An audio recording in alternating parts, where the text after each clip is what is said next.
So I wanted to open up that way. You have heard many times that I do everything that gets me no money, and I still do everything that gets me no money. But on top of that, I got a tentative job. So I wanted to announce to our 2.5 loyal followers that that's the case. So thank you, everyone, all the Russian bots that have been listening, FBI Jim, our best fans, all the friends of Olivier and Kevin in Wellington who have supported us. Thank you all. Anyway, this is Pilled, and this is three New Yorkers, well, from different parts of New York, which is cool, um, representing the anti-alternative manosphere, you name it. I'm Evan Mastronardi. I still have to pour my drink for the night, and I'm here with. Yeah, I'll start off. Olivier Kersey, father of one, master of none. That's what I got going for myself.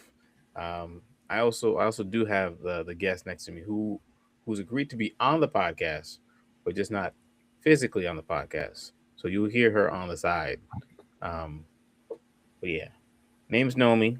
Um, and I have to stress this, right? Name is Nomi, my second favorite cousin. In Second favorite, okay. Second favorite, not first. Second favorite, Not first, okay. right? Where is it first? I can't say who's the first. I'm not gonna dox that person. But yeah, you can just say hi at this point. Hi. All right, there you go. Okay. Well, thank you, Nomi, second favorite cousin, and of course, our other co-host. Hey, it's Kevin. I am over caffeinated and under bubbled, so we'll be working on that. Over-caffeinated, underbubbled, a memoir. No, I was hanging out with people earlier today, and there's a lot of caffeine, coffee, drinks being made. So I'm Yeah. over caffeinated, but also I need more water and more bubbles on the back of that. Right. Kevin is the one who taught us about this. A good espresso place is supposed to give you sparkling water. I didn't know this. that is one of the first things I talked about, That is No, one of the I- first things you taught us. huh?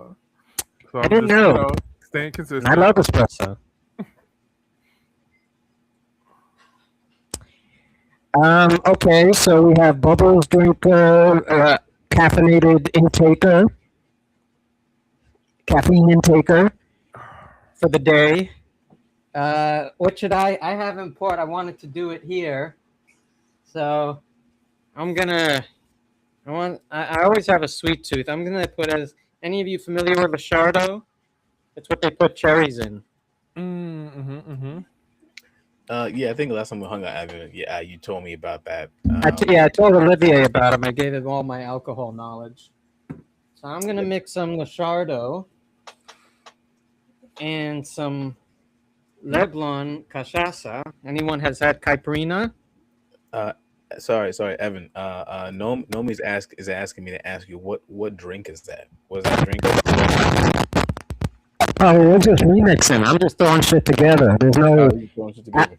I like to make stuff on the fly. So I'm mixing Lichardo and cachaça, which is used for a Brazilian cachaça, like a Brazilian rum. Yeah, there you go. And we're gonna swirl that together. Of course, And can't we're let gonna this mix- to not focus anymore. I'm gonna put in something little fruity, some pomegranate liqueur.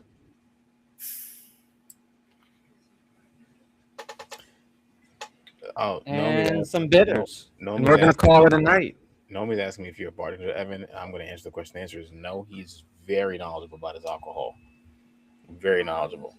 Yes, I'm a home bartender. I can make anything for someone here, but I don't do it with don't finance girls on me.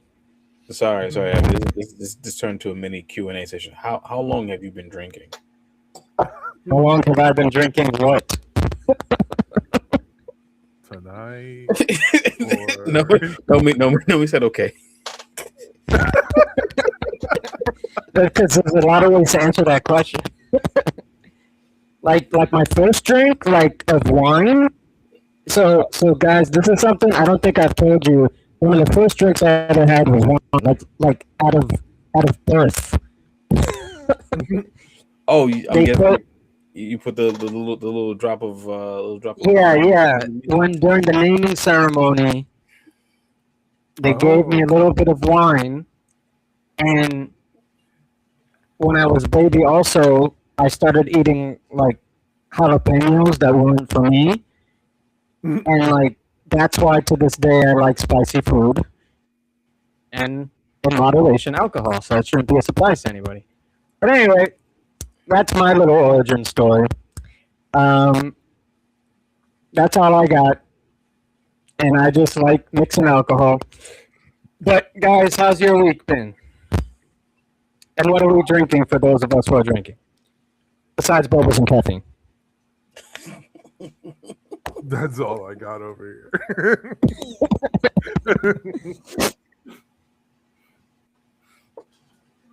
What you drinking, Olivier? And poolside grape seltzer with ice cubes. Did you, With did with 30 milligrams of Zush. I can't really hear Naomi, so I guess you're her can you intermediary. can you hear Naomi speak or no? No, Very low. not really. Really hard to pick up. Sorry. No. Do you have if she doesn't want to be on the, do you have a remote mic, like one of the little ones you could give her? I Like have. the remote ones? Can Can they hear me now? you hear it now? Do I have to shout? It's A little bit better. but he's low. It's just a little bit better. Okay. We're having pineapple soju. Oh, it's like right up to my face. Now I can hear it. I heard pineapple soju. Okay. I'm having pineapple soju with a poolside grape seltzer with we had 6 ice cubes with 30 milligrams of live farm live rosin, strawberry guava edibles. Thank you. Naomi's fancy. Hey, I am drinking straight plain old soju. Right. okay. Right. Naomi's out here looking nice and fancy. I'm just out here. That's it. Okay. All right. So for the, I completely forgot, Kevin. What do you do day to day? I know Olivia is a teacher, so I'm going to ask him for the educators here. But I forgot if you're also a teacher. No, I do like engineering stuff. Engineering. Yeah. Okay. Mike in the middle. I went to high school for engineering and said, nope, I said not happening. He said his job is engineering. I said smart. Naomi said you're smart, bros. People got to stop doing that. They're way too quick on the trigger with that. Oh, my name's Kevin. I do smart things, but I'm not that smart. My bad. Oh. No, correct. Actually, literally true. I'm glad you understand. I knew they had good people in the teacher positions. Okay, so how's the engineering and the schooling this week? It's fine. Sorry. I'm glad it's a holiday weekend. All right. What was the question? I didn't hear it. How is being a teacher this week? Am I tired of being a teacher? Yes. No, it's not. Okay, sure. We'll just go with that. If I'm tired of being a teacher, There's- yes, I'm tired of There's the answer. And Naomi, what do you do?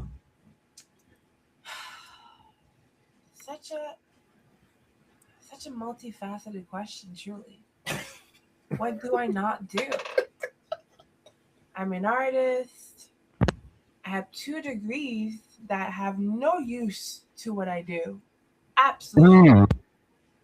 But I will get there. And that's Okay. I went to an orientation for my promotion Mm-hmm. and I figured out the pipeline. So I want to say congratulations to me. Congratulations. Nice. And I don't want to speak on it because I'm a big believer of you'll know when it happens. Fair enough. Okay. All right. Cool. All right. Well, now to get into the What does he do? stratosphere, manosphere, Oh, damn. atmosphere, pill popping, whatever we want to call it. Pill Uh, popping, shaking, straight, tapping, do Crack, it like it. heroin, meth. Whoa! I didn't even. I didn't hear anything.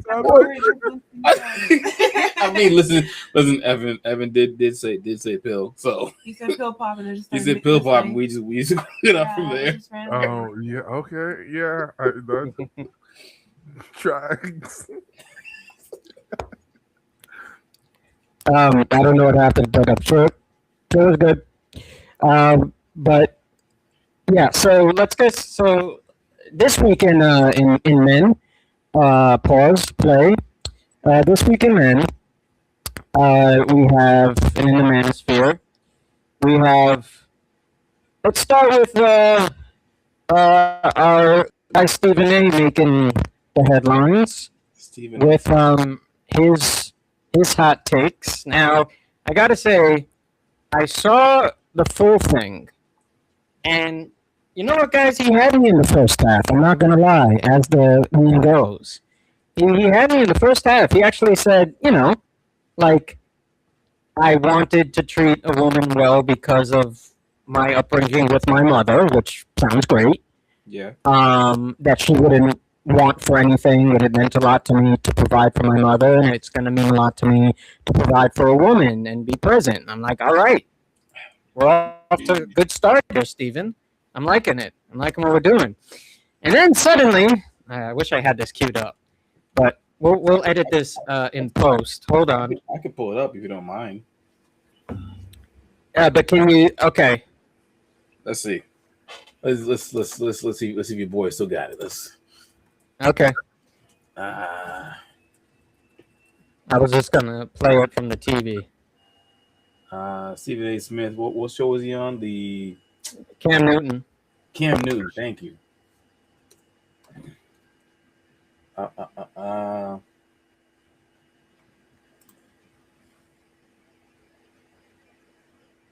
I think I got it. Okay. I think I can. All right, let's see. I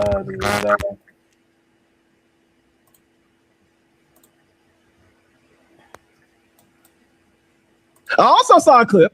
Can you hear it? Yeah, but okay. All right, we'll see if this works. Because the last time I did this, it didn't record the audio. I mean, we're gonna see. Excuse me, Kevin. Can you hear it? Well, Yep, I heard it. Okay. all right. Yeah, did you press play? No. I just paused it for a second. Okay. Yeah. All right, let's go ahead and do this. Yeah. Where you told your nephew Josh? Yeah, it's my dog. Where you told your nephew Josh that women do not want a man who is broke. We recently had our sweetheart Marla Hampton on from Real Housewives of Atlanta on Funky Friday a few weeks ago, and she basically said, in order to date a woman as a man, you got to pay up. The ability to protect personal interests has been a strategy that not a lot of people necessarily know about Stephen Anthony. But the people want to know. Are you dating? Of course I am. Do you spend money on women to gain an advantage? No. Okay. I spend money, A, because I have it. B, because, see, I'm trying to be, it's Funky Friday, but it's not fun. It's serious because my mother was the greatest woman I've ever known, God rest her soul. And she was never treated well by my father. My mother was deprived of a lot. And all she ever asked me for is that I would never treat a woman the same way. So the same mentality that I have with my daughters is the same mentality that I've always maintained with any woman. If they hungry is because I'm starving.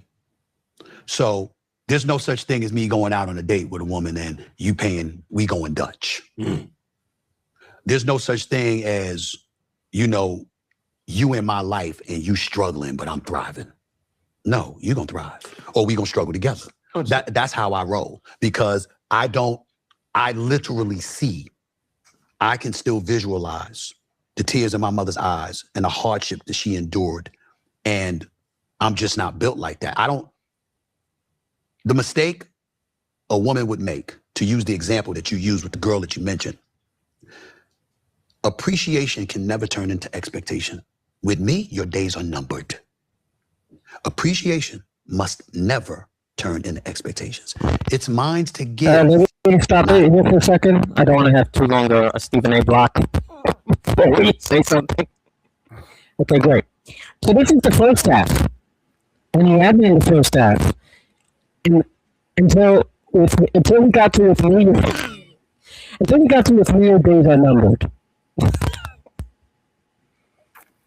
I mean, like, Because that's a wild way to talk about dating a woman. He got really aggro out of nowhere. And it wasn't even like he got asked a contentious question, really. So it makes it kind of funnier. And I know Stephen A. Smith is just kind of animated. So maybe this is just par for the course. But it feels so funny the way the energy spiked. That's what I'm saying. We had the mother story. We had You Don't Go Hungry With Me. We had good stuff, Stephen A. We were going good. And then your days are numbered, woman. It's weird because his energy makes it difficult to be like, well, yeah, all adult peer relationships are voluntary.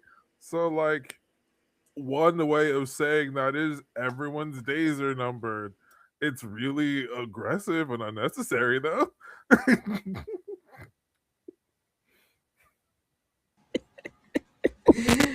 Oh, God. Okay, Olivier, I just want to say we're about to get to the second half. So where he had me is no longer. So you can continue. yeah, no, I was gonna actually add in. I was just like agreeing with the fact, like the first half's kind of like very sentimental and a little nice. I don't know what it is, but I feel like as if like that little boy of him came out and be like, you know what? No, I'm a big boy now. I'm a man, and I got money, and I'm gonna protect my mom, even though she's not here. You know, rest in peace. I'm not saying like that, but it's just no. I'm gonna do the right thing. Just watch me.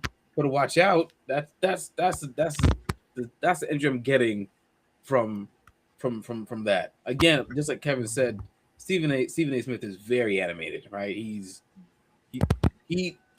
in my opinion, he knows how to make a small moment feel like it's a giant mountain every single time.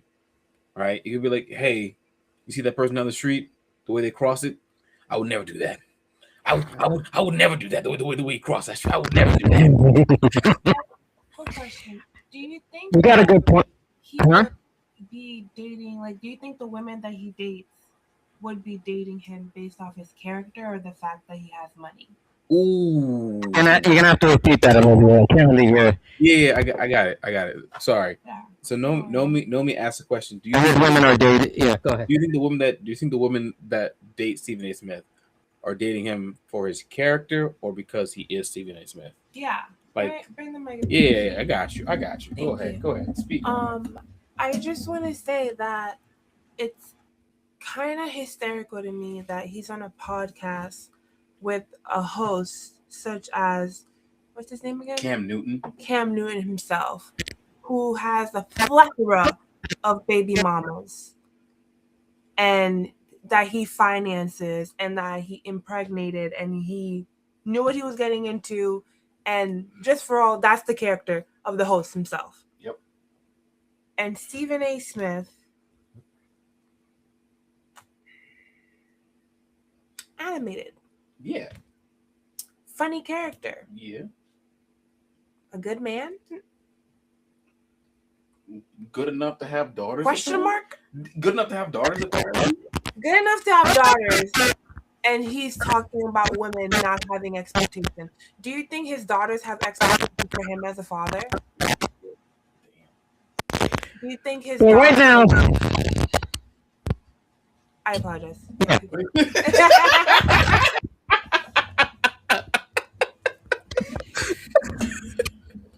That's a fair. it is a fair question. Right now, the one thing that he's saying that I think I get what he was trying to say, that, you know, if you do something nice for someone in general, you want it to be appreciated, sure, but you don't want someone to act like it means nothing. As a general concept, that's fine. But he's not talking about other expectations that I agree should be expected of a father, certainly, and of a husband. He's talking especially about paying for someone. I agree that if you are generally paying for someone, which I still am a little bit of, I guess, on. I do believe in general men should pay. I'm with him on that. But I understand that you want someone to appreciate that you're doing so, especially if you don't have much money. That part's fine. But that's not really what he was getting into right now. Now he's getting into kind of like, you owe me. And he's going to get into what the woman owes him next. But regarding Cam Newton, I didn't know as much about his background. Do either of you want to speak to that, about him being having different children with different women? I think it's just a matter of that the people who are the target audience for this podcast don't care about that. They care about famous people having conversations on the internet for them to watch. And famous people's character has kind of never mattered if they were good enough at whatever they're famous for. That's like the measuring stick for famous people. That's why canceling is kind of nebulous, because it's like you're only as canceled as you are unpopular.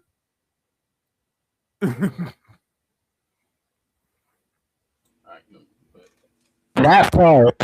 Olivier, do you know much about Cam Newton and his social life? Because this is the first. I don't know a lot about these things. I'm very bad with who's married to who has babies with who, how many babies. But I understand why Nolan's mentioning this, because, you know, there's some. It is interesting, and I think that a lot of men, if he wasn't wealthy, a lot of people would have a problem with that. So to go to Kevin's point, like, does him being wealthy kind of make him, this is okay, and therefore he's someone who can, like, talk about how to be with women and be a voice of I don't know. If you have a podcast and you're a famous quarterback, you can have an opinion about anything, really. I don't think it really matters if you are, quote unquote, the right person to talk about it. You just need to be able to talk about it and get viewers. For one, I did know that Cam Newton had, I think he has 6 or 8 kids. Eight. He has 8? 8. God damn, I only have 1. Anyway.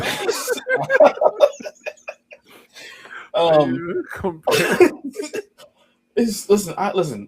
Just out of the side note, I love my child. Right? I love her to death, and I love her so much. I'm willing to change myself to be a better man. This man has 8 with how many? I would 3? Like 3 women? I don't know. I don't know. I'm not even gonna look I it think up. it's more than 3. More than 3? Yo, my man. I'm sorry. I'm judging. What I'm trying to say is, yes, I knew that he had lots of kids with lots of women. I knew that. Am I surprised? No, because he's a celebrity, and he's also a professional, or was a professional a professional sports player. That's kind of the stereotype. Former quarterback. Yes. What he's doing is abusive, because literally there's a whole thing about men, especially black men, unfortunately, that impregnate women to let them stay. And I'm not saying that it's not abuse, but 8 women, also they could also be gold diggers, to be honest. It could be. Because if he didn't have money, why would you have a baby with them? His character is not all that great. 8 women or 8 children? What? 8 children, I believe. I thought you said it was 8 children or 3 women. 8 children, 3 women. Okay. So the 3 different women, he has 8 children. Okay. Yeah. And he's never gonna get married. As far as I know, he's not getting married. He's not into polygamy. I don't know. I don't know. I just think it says a lot for someone to go into a podcast without researching their character and looking for it. That's fair. I just think that these 2 men sitting together have a lot in common. In their ways that they treat women and the ways that they date women. And they also have daughters. And and sometimes men have daughters and they have this big reflection that, oh my God, I have this life-altering moment. I need to be a better man. I've treated women really terribly in the past. I can't let my daughter be treated the same way. So they get really protective and they monitor and they're always looking out for them. But why does it take having a kid for you to start giving a fuck? Why can't you just see a stranger and have that empathetic moment and be like, damn, let me stand up for her. Let me try to help her out. Nowadays, you really don't see that. If I'm honest, you actually see the opposite of that. It's women catering to men more. You ever see those videos of women carrying the bags, driving the car, having all the kids, feeding all the kids at the table? You ever see those videos and you think, what's going on? Is everything all right? Okay. Sorry, I'm not gonna lie. I have not seen those videos. Really like really. I believe you. Well, I mean, there's a lot of elements there. I mean, to start with what they have in common, I agree with you. I think they do have things in common about, like, money and fame gives them capital for how they can treat women. That is, I think, what they have a lot in common, and what they're talking about now. It's kind of like, I have this much money, I have these expectations of you as a woman, and I'm providing for you, but it's almost like keeping score. Like when he says your days are numbered, to me, he's keeping score. To me, he's like, I'm doing all this for you with the money I got. It's not this benevolent, like, sure, I'm using this money, and sure, I would like you to appreciate that, whatever, I'm paying the bill or whatever, but I'm not, like, keeping points. Like, I'm not thinking about everything you must do to be enough of a woman for me. Like, I think that's what he's trying to put forth, but I don't think what it is. I think he's saying, like, Cam Newton, to his extent, having babies with this many women, but having his own podcast and talking about advice for women is kind of saying, like, yeah, but I paid for them. Like, I paid their child support. I did my part. Nick Cannon does the same thing. Nick Cannon's got a lot of kids, and he pays for those. Elon Musk. I'm throwing him in there. Well, Elon Musk has an entire agenda behind him having kids, though. Elon Musk is part of the white replacement theory agenda. So he has an ideology behind it also. What? He's doing the same thing as a father, but it's not just an individual failure. I'm saying he's doing it as part of a larger thing that he believes white people should have more babies. It has a whole part behind it too. I'm not disagreeing with that. I understand that. I'm just saying it's also the same thing. His ideology doesn't change. No, not on an individual level. No, I'm just saying he has a macro purpose behind what he's doing as well. That's a part of this white supremacist theory. Sure, but what I'm saying is his white supremacist theory doesn't change the fact that he also just has a bunch of baby mamas. Yeah, he does have a bunch of baby mamas.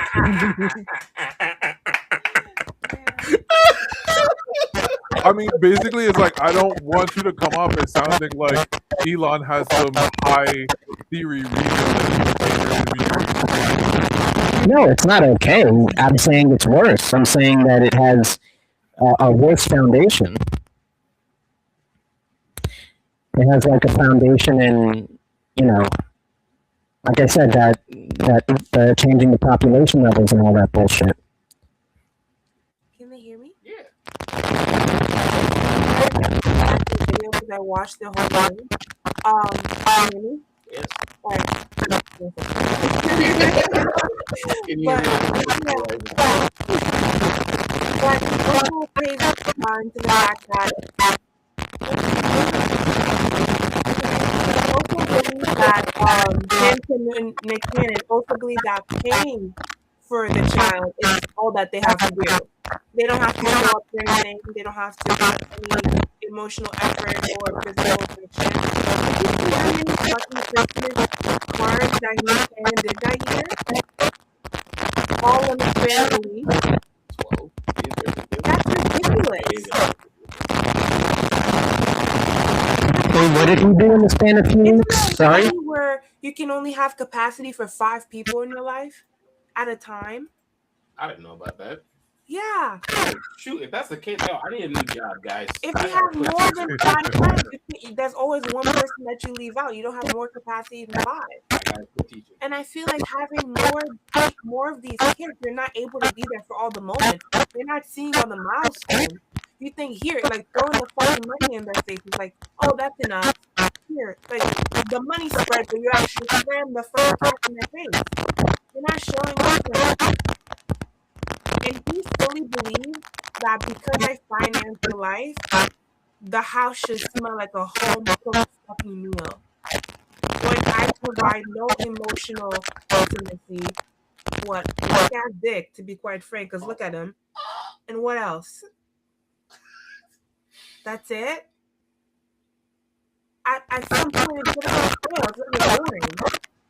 And he won't be able to provide any of that because emotionally, he's still thinking about his mama and how she couldn't be loved properly. And he's talking about how he doesn't want to treat his woman like his girlfriends like his mom, but he's doing the exact same thing. And his mindset right there. It's sad.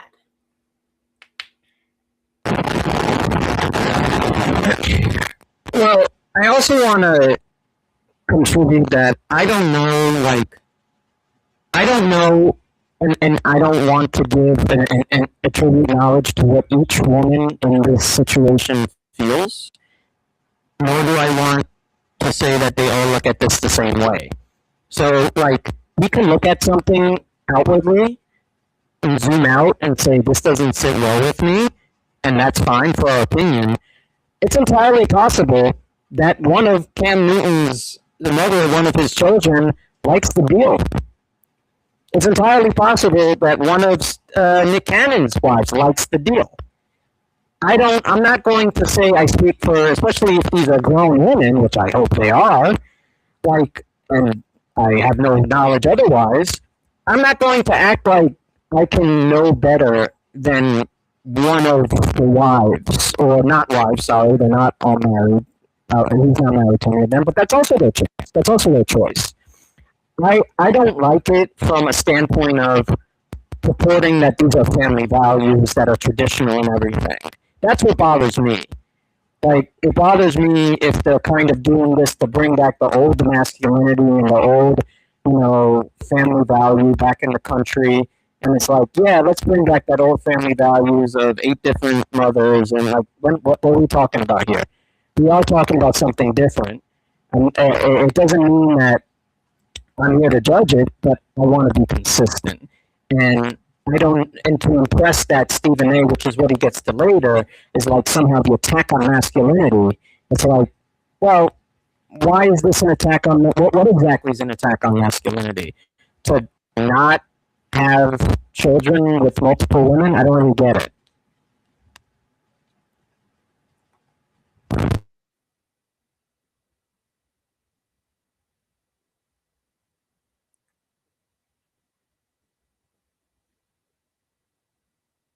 example, don't have kids with multiple women, especially if you don't have the capacity to take care of all of them. Like, what's the point? You want to keep a woman like in your life forever, and you think the solution is having a kid? I think it's really harmful, especially for the mentality of the child, to not grow up with like a loving home. Because what was the point of that? I think it's just vindictive. I think what Nick Cannon is doing is really vindictive. Because then it just starts making it the norm. I mean, it'd be Nick Cannon, Elon Musk, Cam Newton. I mean, it's not just that. Eddie Murphy. Let's talk about that, dude. For what? He has like 10. God damn. That's the OG right there. Well, I would say the OG technically like Kuba Khan. Oh yeah. Oh my god. I'm sorry. Kuba, like if you're talking about the OGs of like having multiple kids with multiple women, it would be like Kuba Khan. It would be like some prince or some royal king. Yeah, I mean, this is an old story. Let's be honest. Men have been doing this for a very long time. In fact, Nick Cannon would probably argue, and I'm not saying it's better, that he's saying I am, in his mind, and in his money to some extent, he is present in the lives of... I don't think he's present in the way I would want a father present, but there are some fathers that have secret families that they've also abandoned. I mean, none of this makes it right, but this has been going on for a long time. I think one thing you're getting at is that a lot of men, especially in the red pill movement, see men go through this and think, like you said, it's normalizing it. It's like, oh yeah, I can do that. Even Myron, I think Myron talked about that too. He wants to have multiple wives, and like there are people who listen to Myron Gaines who are like, yeah, that's what I want to do in light of those who are red pill and then Fresh and Fit followers, like setting a tone for what men would want there. So I think the problem, it's not like it's a fringe thing. I think the problem is that this idea that somehow this is more masculine is getting mainstream, and most men can't provide with the money, and even if they could, why would you aim to do this and think it's a better way to be a man?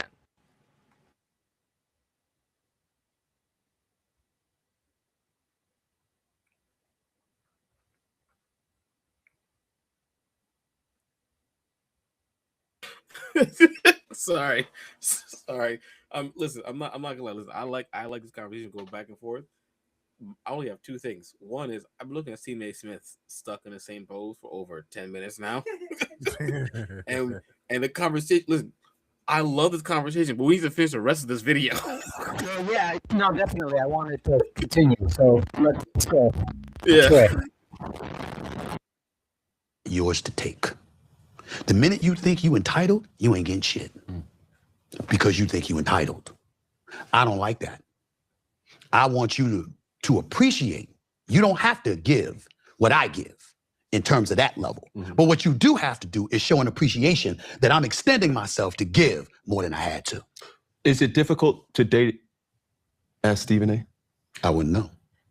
I don't worry about it. What? I'm only pausing it there because I think that is the dumbest line you could say. Kevin, how hard is it to date as Kevin? I wouldn't know. Everyone else must know, but I can't know. The only person with the intimate details of my dating life is impossible for me to tell you. Evan, how hard is it to date as Evan? I gotta ask Evan. Where you at?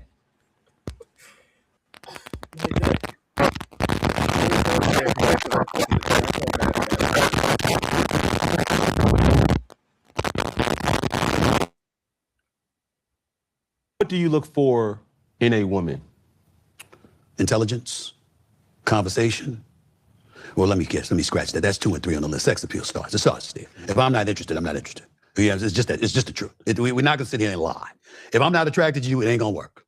It's not gonna work. Okay? I like what I like, and you need to possess those qualities. Otherwise, it's just not going to work. It's just that simple. Sex appeal. Figure it out.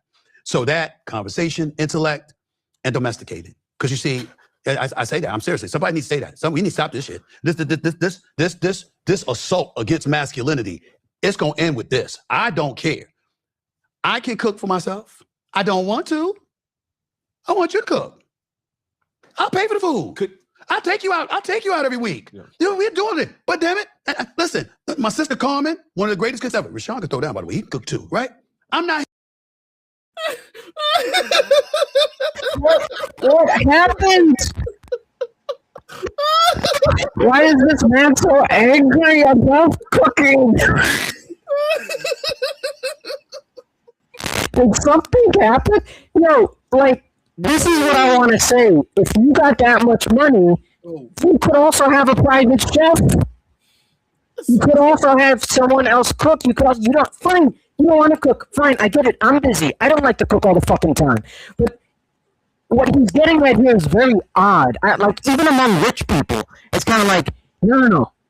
The woman I am fucking must cook. It's so... What is this? What is the trigger here? Something has triggered this man. Oh, all right. I don't mean to cut you off, Evan. Evan, say what you gotta say first. Say what you gotta say, please. Let's say Evan. I meant Kevin. My bad. Oh, no, yeah. I hadn't even unmuted myself, so it's cool. But no, I mean, he gets into what triggered. Well, I mean, he already mentioned what triggered him, but he gets into what triggers him around his family stuff later. And it's kind of, it's a little, it almost is like weird how often in these stories people are just like also telling you kind of how they wound up this way. Because I think he's about to get into the story of like growing up with his sisters and his mom more. And it doesn't seem like too much of a stretch to be like, oh, that's why you feel this way about this. And it feels like it's easier to let him talk about that before we get more into it. All right. So listen, I'm not gonna lie. Nomi and I over here having roasting sessions on Stephen A. But Nomi wanted me to ask the both of y'all, do you guys know how to cook for yourselves? I will start it off, right? In my opinion, cooking for yourself means you can make one meal each day. Cereal does not count. Making a sandwich does not count. If you can make eggs for breakfast, A sandwich doesn't cool. count. Making a sandwich does not count as cooking. Do I your don't count it as sandwiches- cooking. Do your sandwiches suck, bro? Unless, okay, right? No, unless you cook the meat. Yeah. Only if you're cooking, like, you're making, like, a chicken sandwich and, like, you're cooking the chicken that you're gonna put in the sandwich. Yes. Y'all are That, But or if you're making a burger. All right. right. I feel like Sure. this Burger. sandwich hierarchy is greatly unnecessary, but okay, sure. Wait. Kev. Because it's different than if the meat was cut versus if you were going, putting it on the grill or putting it on something, breading it. All I'm saying There's is effort. my grandma knows how to cook. I know how to cook, and also a well-made sandwich is you cooking. I guess then it's what is well made, right? You're picking The best good sandwiches, lettuce. the best sandwiches I ever had were made by my grandma with the stuff she brought across the street. So like, So yeah, I think fresh bread is definitely part of what makes a good sandwich. But we can have a whole thing on what makes a good sandwich. I will answer that yes, I cook. I love to cook. In fact, Stephen A. would explode from his chair if I told him that I love cooking for women. Stephen A., am I gay now? I don't know. Is it gay to cook for women? Stephen A. would say yes. And in fact, even when there was a point when I made decent money, I still cook for women. I didn't have Stephen A. money. I'm sorry. We can't all have Stephen A. money. But to Stephen A's certainly was less broke. to Stephen A's credit, I don't believe he thinks it's gay if you know how to cook. He did, in fact, say he knew how to cook and that I don't know, one of his producers or whoever is back there behind the cameras with him is the one who cooks in his relationship and knows how to throw down in the kitchen. So it is probably not appropriate to go so far as to say he thinks men cooking or men cooking for women is gay. No, wait. These are different things. To know. You mute up. Yep. No, but we have to make distinctions here. Cooking for women, he did not mention. I think he definitely alluded to his friend cooking for their partner. I guess he didn't technically say genders, but I think, yeah, but he was jocking that guy a little bit. I think he thinks less of men who cook for women. That's the vibe I got, including that other guy. I can see how you got there. I don't think he actually said it. He didn't say it, but he was suggesting he was like, all right, bro, if that's what you want to do, fine.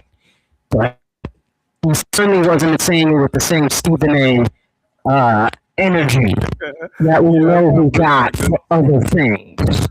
That much, I guess, is true. I don't mean to interject. Sorry, did Nomi try to say something? We didn't want to add something here. Go for it.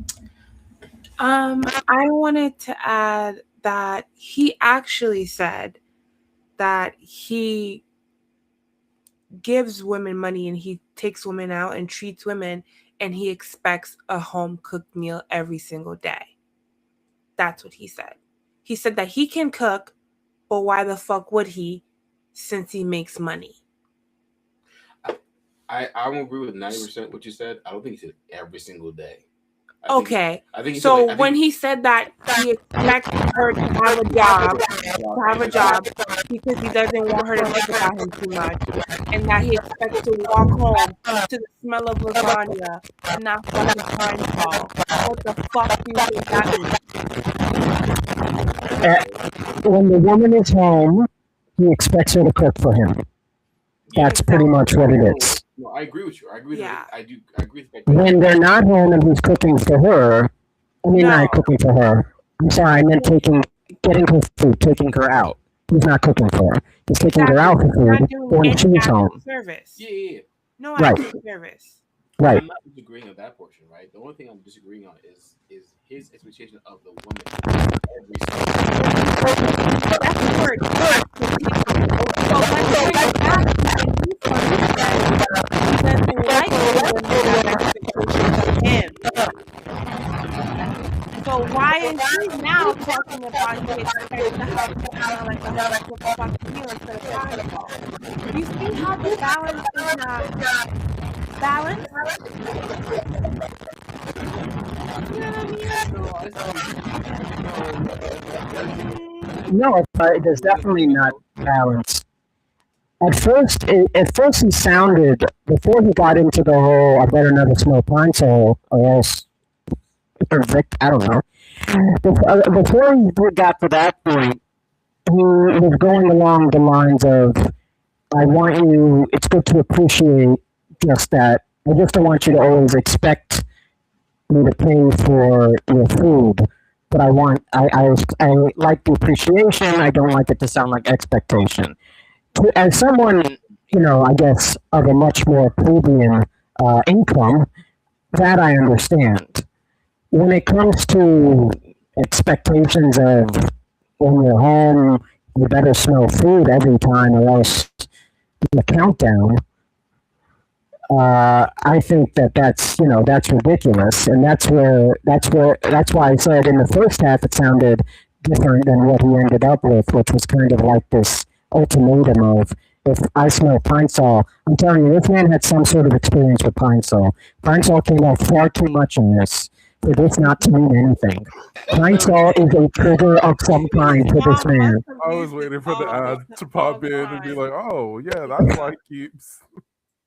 Yo, if it wasn't pine sol, it's Fabuloso. Oh my God, Fabuloso! It's one of those two, right? Yeah. Listen, Pine Sol got a big free ad.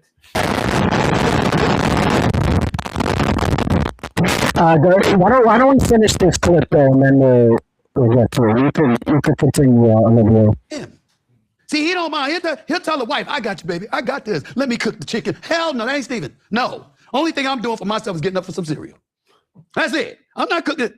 I don't feel like it. If I have to do that, why do I need you? But That's me. I'm just being that. I understand it comes across as chauvinistic, but I just finished saying, I'll take you out.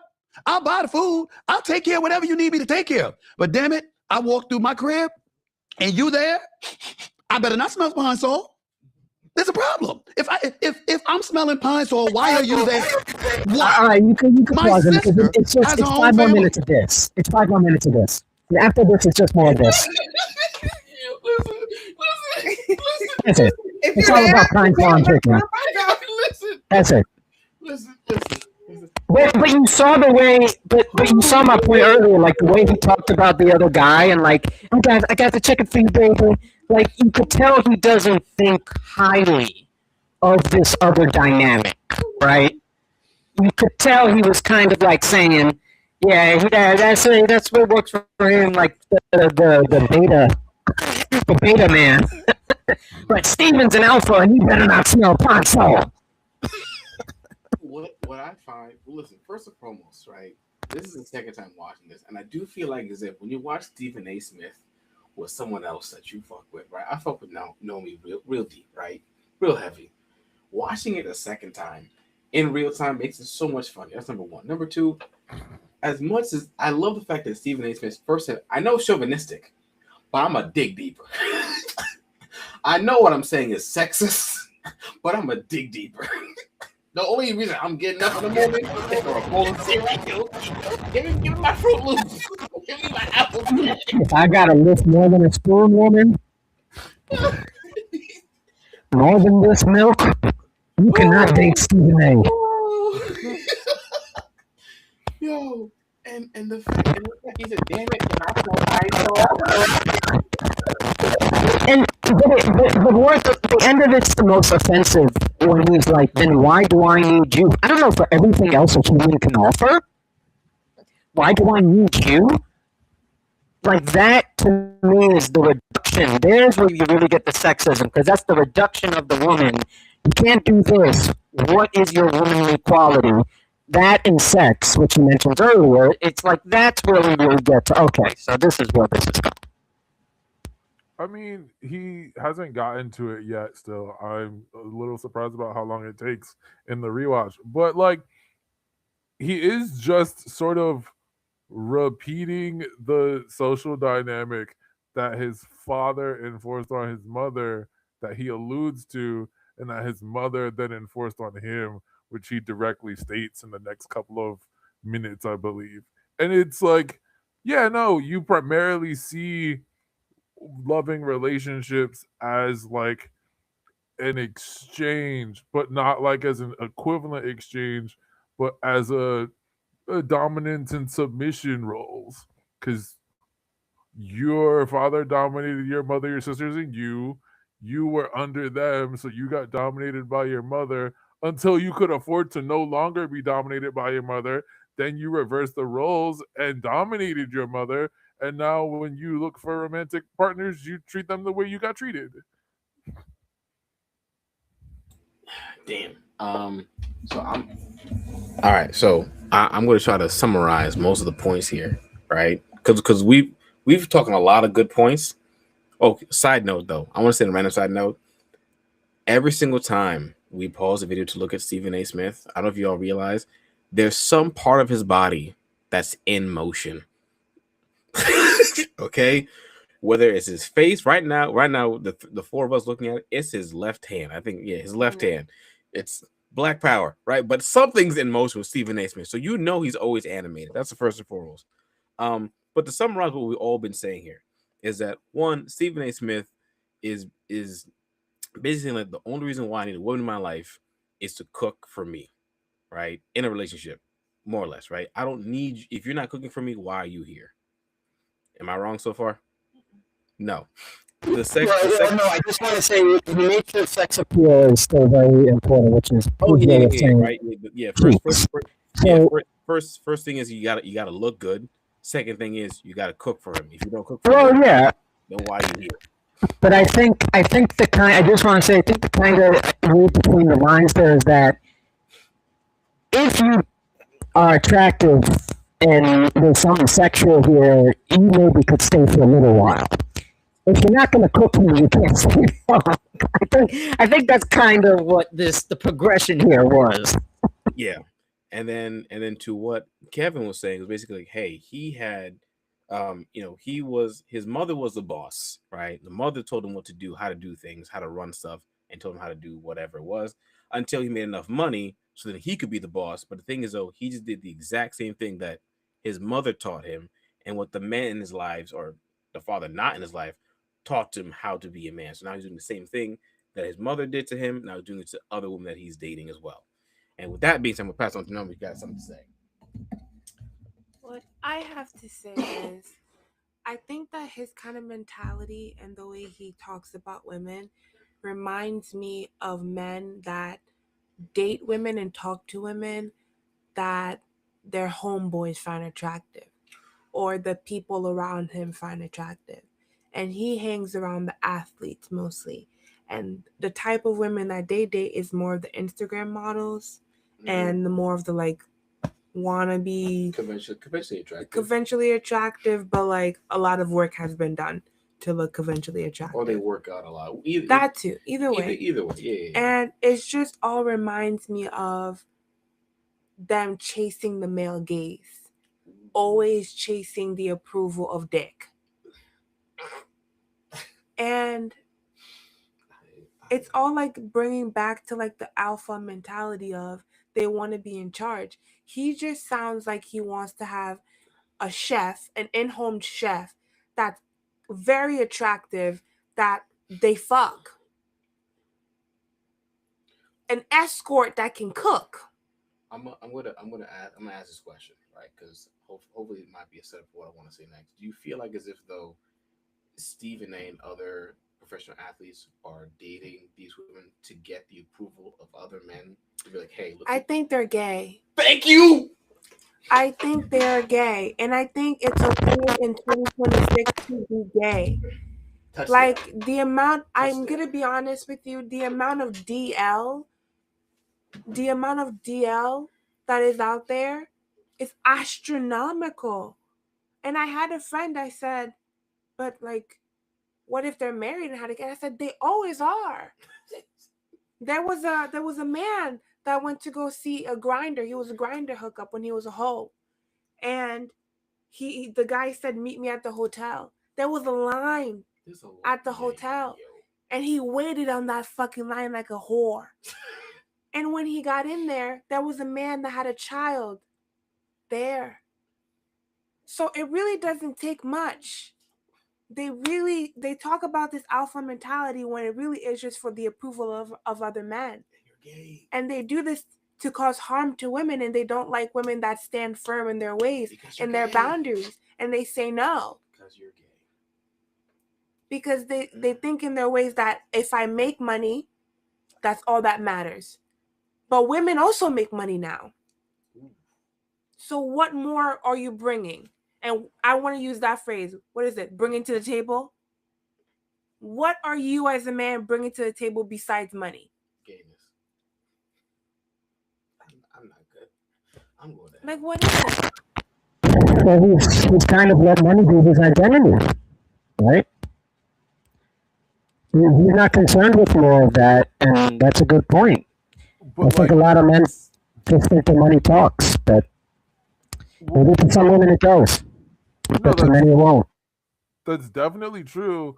And he explains that he didn't get to functionally exist until he had money.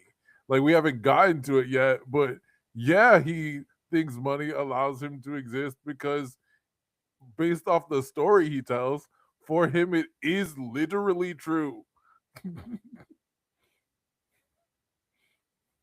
Shall we continue? I mean, without money, Stephen A. is the guy on the 6 train yelling about sports. Taking up all the air in the fucking room. Take him all the air. That's what Novi said. I'm just saying, like, listen, I'm not saying Cam Newton, I know there's a lot of shit I don't agree with people in football better than like 0.1% of people. I'm sorry, Stephen A. There are other men that can do what you do, and I get that you got what you got. And he actually made a viral clip about that, saying like, "You could be me," and he's right. A lot of people could be, but that means we got to stop this holier than thou thing. I mean, I'm not saying if you throw a football great, you should either, but it does get me a little upset. I think going back to Nomi's point, I think Stephen A is kind of also hamming it up a bit because he's with an athlete. I think because he hangs up around so much athletes, I think sometimes these guys get a little jealous that, like, you know, you guys get all these ratings and, like, well, I'm Steven, I can still throw it down too. And it's like, okay, sure. But you end up looking like that kid trying to be popular around the popular kids. That's what it looks like to me. But anyway, so you can play it a little more, Olivier, but then I know we got to get to the other one. Yeah.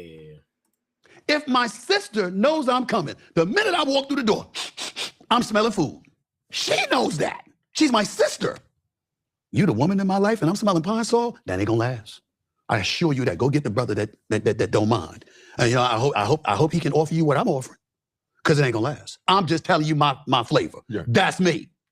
Ain't gonna change. So, does she work? Yeah. Steven. Oh, yes. Why?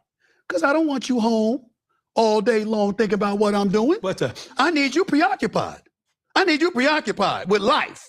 Do you? Listen, man, I don't require much. I'm not, listen, it doesn't matter. If you in my life, especially now, if you in my life, you're good. You're good. But I'm going to get a hot meal now. I said hot one. I ain't say no cold. but I said a hot one. fresh. Minute I walk through the door, I didn't say it gave me got to be ready. I'm not being like that. I'm just saying I need to smell food. These are your preferences. My preferences. My preferences. And mind you, 4 older sisters. Mhm. 4 older sisters. 3 of them could cook. The one that can't cook can clean her behind off. Got jobs, got careers. My sister's a principal. My other sister was a teacher. Mhm. My other sister's a doctor. And my other sister was a mediator for the American Arbitration Association. All my sisters are accomplished. 3 of them cooked. And the one that couldn't cook, cleaned, so the other 3 didn't have to, and they cooked for her. That's what we had growing up. My mother sat up there and said like this, you shut up. You don't even know how to take care of yourself, let alone take care of a woman. When you can take care of a woman, then you can talk. So guess what I did? I became successful. So you can take it. And when I got So you can successful, what was one of the first things I did? First thing I did, proudest moment of my life, was going to the PAL. My mother had a side job after she retired, and I told her, you ain't never working again. And I saw to that until the day she died, number 1. Number 2, I looked at Mom one day and I said, Mommy, remember when you told me to shut up? That I couldn't say anything because I can't even take care of myself, let alone a woman? I said, well, not only am I taking care of myself, I take care of you. So obviously, I can take care of a woman. Do I have the license to say something now? Very, very simple. I will always give more than I get, but I'm going to get. Or else. And I ain't apologizing for that for a damn soul. I better not come home and smell pine sol all the time. You might have days where you're a day here, there, there. I'm not like that. All right, we're going back to the pine sol, Olivier. Let's let Stephen. Let's move on.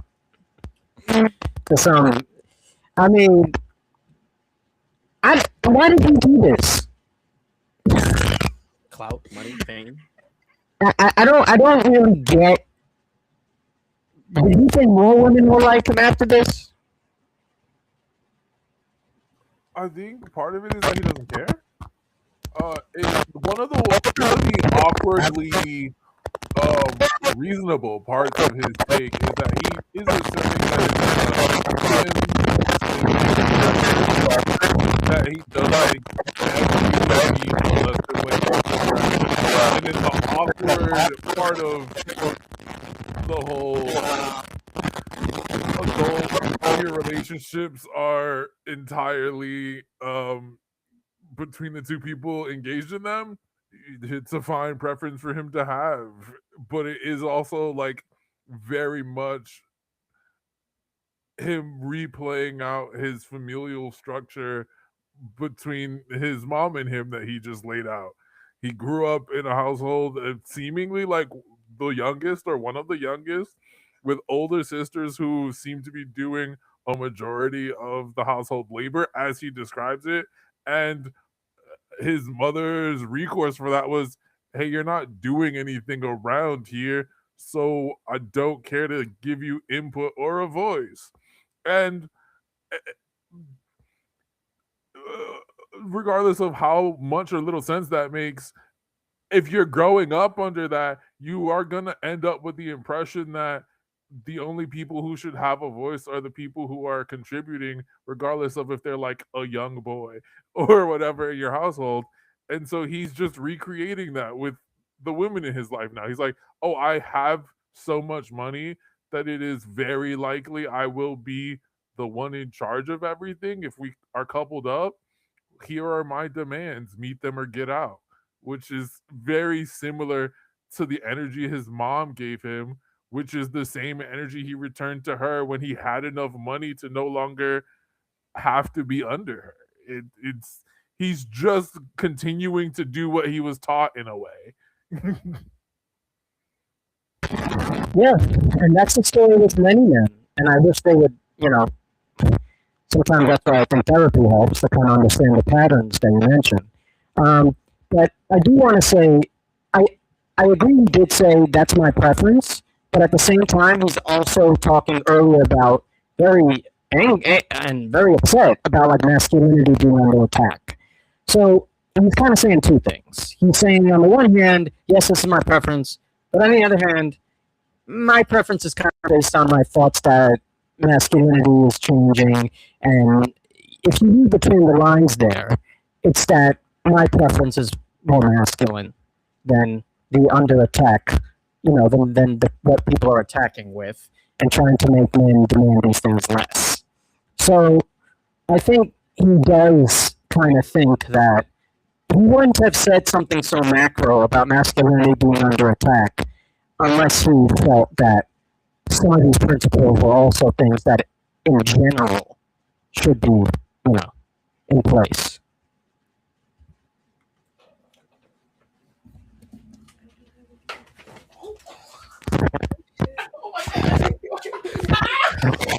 Are you okay?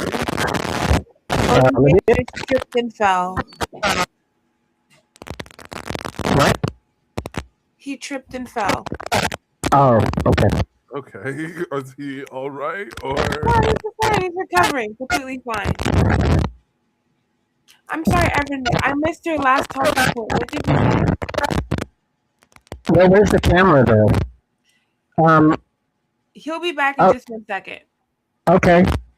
I just said, I think while I agree that he did say this is my preference, and of course that's clear. I don't think he's entirely saying like, yeah, you do, and everything else. If other men want to be different, it's like, I have no judgment there. I don't think that's what's happening here. I think that he did mention that he feels masculinity in general is under attack. And you don't say something like that while holding an opinion like this without there being some overlap. Like, if these are your strong core values and you think masculinity is under attack, it's not a huge leap to make that some of these values are better off in society at large, in your view. And that women are cooking more and are providing more and monetarily more and have more of a voice in the household. He would have kept masculinity at large out of it if that's not at all what he thought. So I think he prefers traditional gender norms, and that's kind of his way of saying that. Can I speak now? Yeah. I think his mindset is very on the conservative line, because the way he talks about preference and his animosity with it, I think it all has to do with the fact, I think he talked about this as well, about women that are independent and how they say they have all these boundaries and rules and they're still single. They're not married. And he pretty much bashes the women that have those preferences of a man, how they have a list of what they expect. And I think it all comes down from an insecurity standpoint and something he hasn't healed down within himself. And of course, he's a man that has power. And of course, that power is influenced by money. But yeah. Yeah. Well, I just want to, just to be fair, I believe he said that I didn't hear that part in this clip. Are you saying you heard him say that in other clips? About women and independent and their preferences and being single and all that?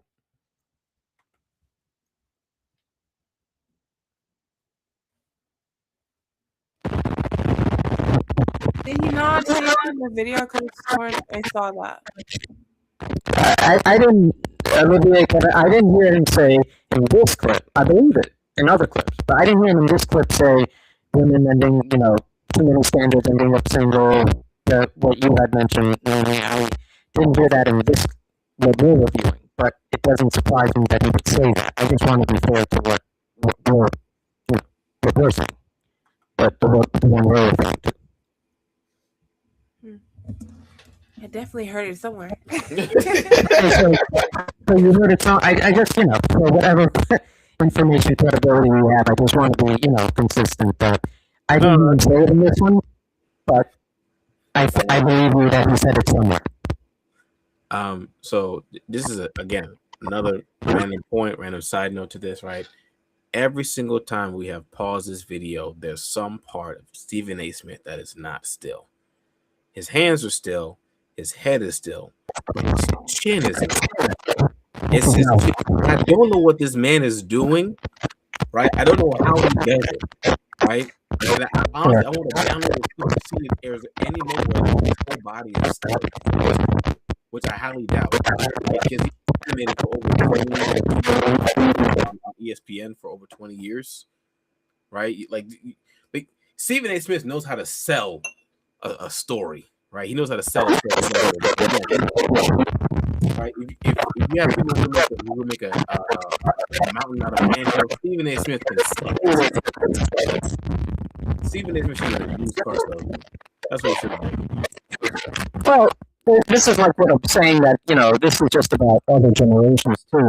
I wish other generations would realize, nowadays there's other Stephen A. Smiths, and they don't have money. Nowadays, that Stephen A. Smith probably is a used car salesman. I'm sorry. Like, a lot of people who have these talents back then where only so many people got to the places they needed to get to.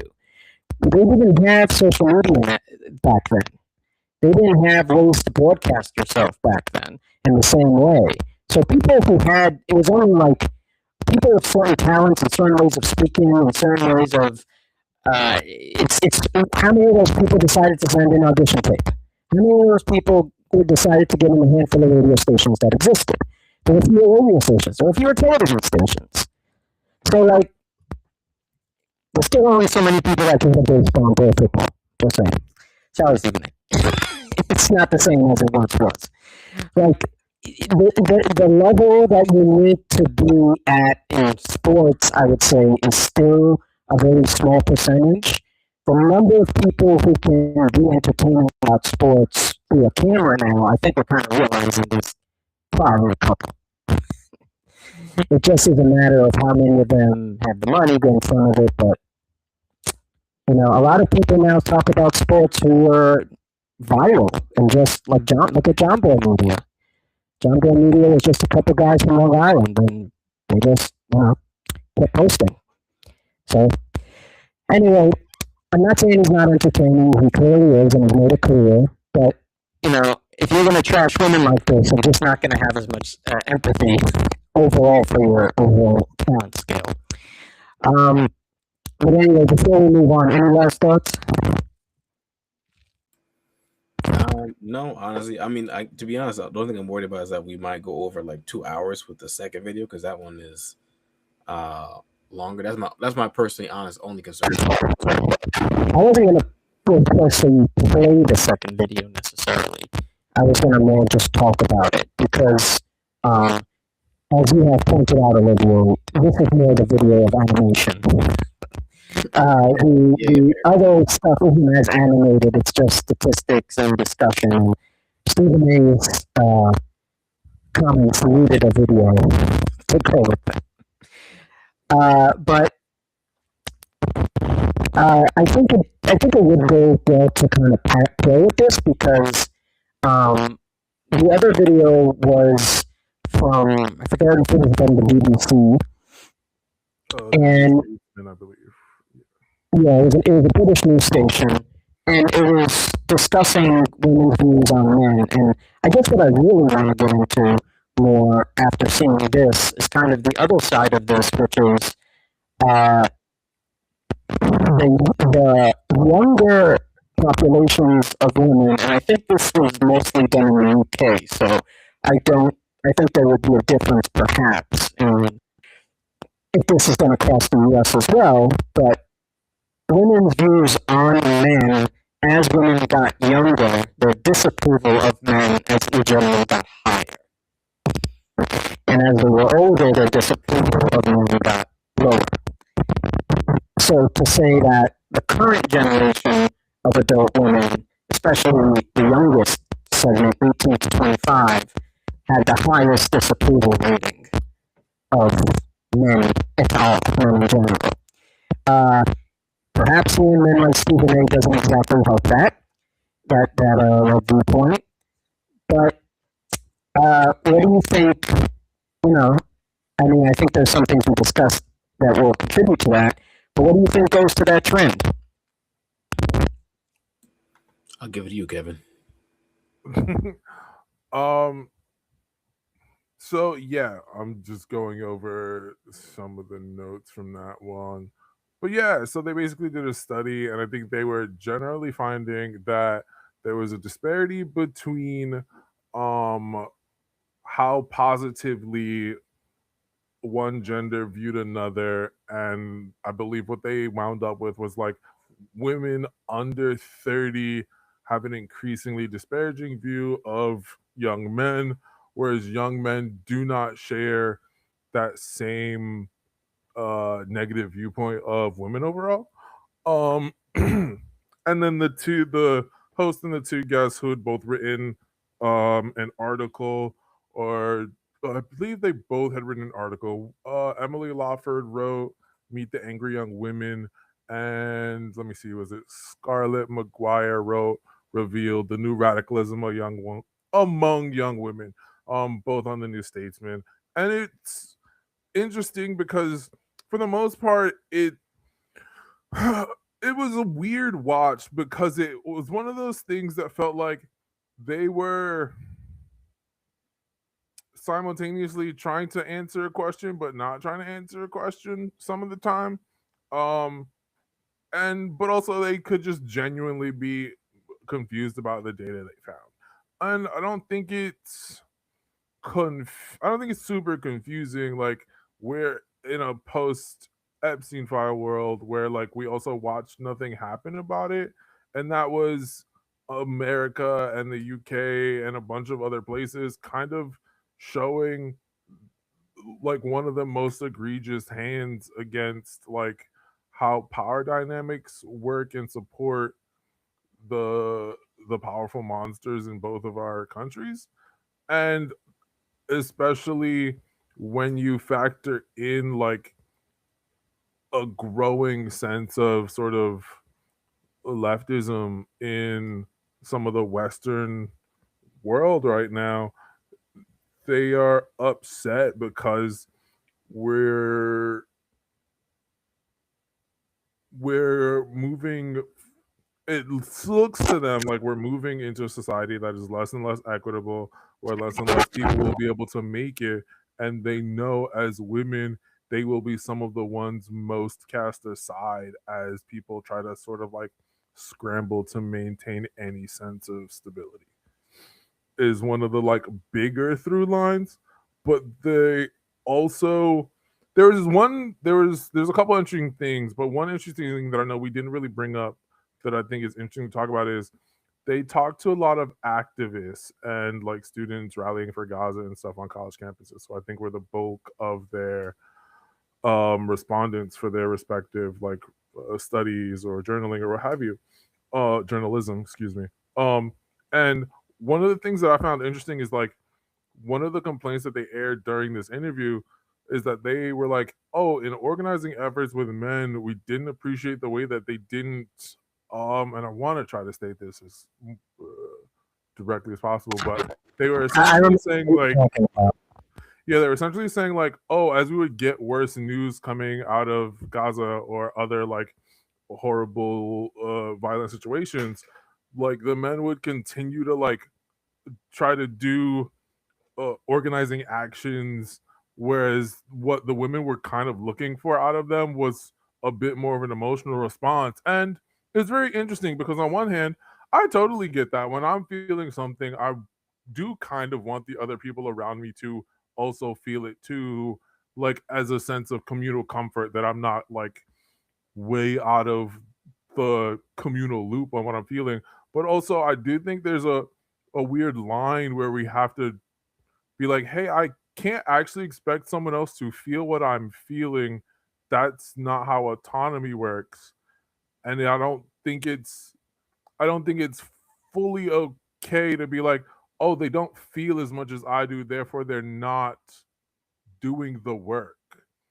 There's a certain level of you don't have to perform something to be as committed to something as other people. And I think that was a thing that deserves a bit more pushback than it got, but also wasn't necessarily a star moment of the interview itself. But I've been talking for too long. Someone else take over. No. I appreciate it. You did a great synopsis of it, actually.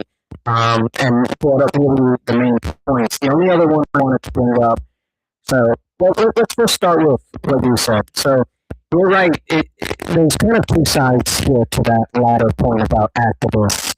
One is, and I also agree with the overall assessment that kind of like they read these things, but they didn't really dive into it. And this is how I felt about watching Inside the Manosphere as well. It was kind of like, here's the stuff. If you didn't know about the stuff, here's the stuff. Okay, bye. It was less so like, and where do we go from here? And like, what you're saying is, yes, on a personal level, when I feel bad, if I feel bad about seeing a mother and a child killed, and I need a moment to, if you read the story of Hindler Rob, and you feel extremely hurt inside and want a moment before making speeches, before making statements, that's normal. It's a human reaction. And I think that what we were saying is that a lot of the men were always going to policy and politics and speeches and statements, and some of the women wanted to see the natural reaction. And I agree that sometimes a lot of men in the activist community can be selfish, and they can just want it to be about speeches and statements and such. Absolutely. But I also want people to understand men are expected to be like that. They're not expected to stop what they're doing and drop everything and cry and emote. So we can't have it both ways. We have to acknowledge that men's expectations many times have been internalized so much that sometimes we're afraid to do that. And I'll tell you straight up, when I went through these conversations for heart to heart with women, I felt a lot less admired than the men that were up on the stage doing the policy. You may hear those men, he's always up there, he's thinking about, yeah, but he's also going home with the following, and many times the admiration of women. So it's like, there's kind of this in between that a lot of men don't know where to go. I think they didn't talk about that. Obviously, people can have their opinions, but you can respond the way you respond. But I'm going to go to the second part that to me connects to this. It's where they interviewed the wives that had negative views on men who are married. And what they said is, oh, I love him, but I wouldn't want to be next to him with his friends at a pub. And to me, that's kind of answering the other question I had, which is, there are men maybe who I would respect more on an emotional level, and I would love to see them emote. Those men also are not my husband. Those men also are not my boyfriend.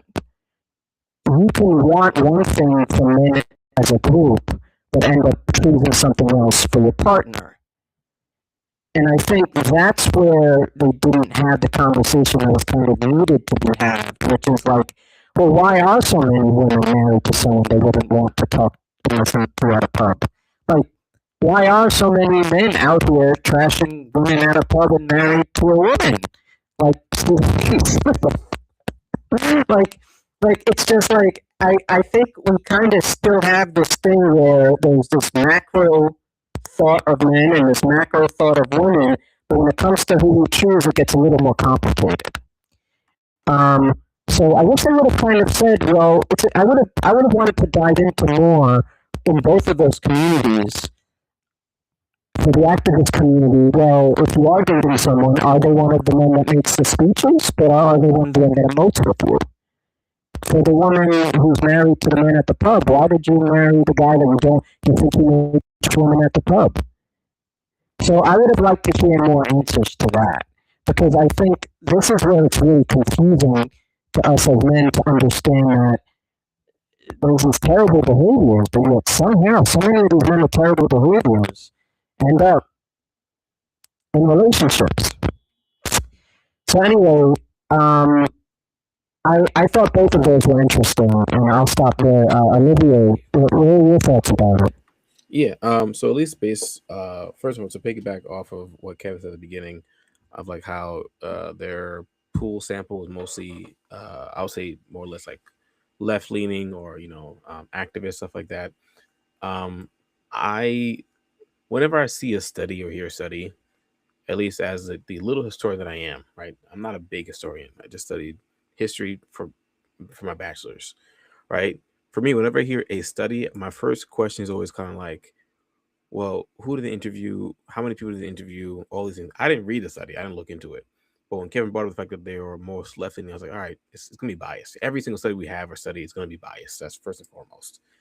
The second point I wanted to focus on is like, It wasn't that the majority were not activists, but the majority of the younger respondents were activists. The older respondents, the older were not activists. oh, okay, all right then, all right. Well, that's fair. But I was still saying my stance, my point still stands. The fact that no matter what study you study or you read, it's going to be biased some way because everyone is biased. It's just human law, human nature, whatever. The second thing was the part of the women kind of being upset at men not responding emotionally the way that they want them to. In my opinion, this is just my opinion, right? Is that if you're in a fight or in a war, you cannot always have time to be emotional in the sense of like you don't always have time to be like, oh my goodness, we got punched. Oh my goodness, we got hit. Oh my goodness, this happened. Unfortunately speaking, right, you have to have some people be like, hey, what are we gonna do next? What's gonna happen next? It's not because they don't recognize it or acknowledge it. It literally is not the time to do that. It's not the space to do that. Because if I'm sitting here, for lack of better words right now, like crying, feeling my emotions, the enemy, I put in quotation marks, the person who's trying to attack me is going to keep doing so. I need to respond to what is happening to me right now. If I just sit here crying about it, if I sit here, feel my emotions, process whatever it is, that doesn't help me or help the cause of what I'm doing. That's number one. Number two, I think a lot of people misunderstand what it's like to be in war because there are multiple roles in it, right? There's some people who want to lead and be commanders. There's some people who want to be on the ground and fight. There's some people who are nurses and doctors and heal people. There's some people who just, who are like psychiatrists, psychologists, whatever, and they help people mentally get back into the framework of battle. We have to understand that if you're fighting something, whatever it is, you have to be a cohesive group. Be like, it's not me against you, it's you and me against that other thing. We are fighting this other thing. You're doing your job, I'm doing my job. I trust and believe what you're going to do is you're going to do it well. You better trust and believe I'm going to do what I'm doing, do it well as well, right? Whatever that job or role is, right? I tell my wife sometimes, like she'll complain to me about certain things, whatever it is, right? She'll be like, Olivia, you don't communicate. You communicate too much. I'm like, girl, it can't be both. It can't be both. It can't be both. I'm doing too much. I'm not doing enough. Pick one. Pick one, right? And to your point, Evan, like, no, go ahead, Evan. Say what you got to say. I just want to be clear. These are not among people who are fighting. These are among people who are organizing and activists. Even organizing, activists, whatever, you're still fighting something. You're fighting for Right. some sort of thing. But the enemy I'm isn't. not direct combat of war like that. I'm not saying it's like that. What I am saying, whether you're doing combat of war or you're fighting for a cause, you're all fighting for something. You all believe in something, and everyone has a role within that thing, right? If you need a moment to feel your feelings, unfortunately speaking, you shouldn't be on the front lines, right? You have to go back, recoup, get yourself get better, or whatever it is. That's some people are just Yeah.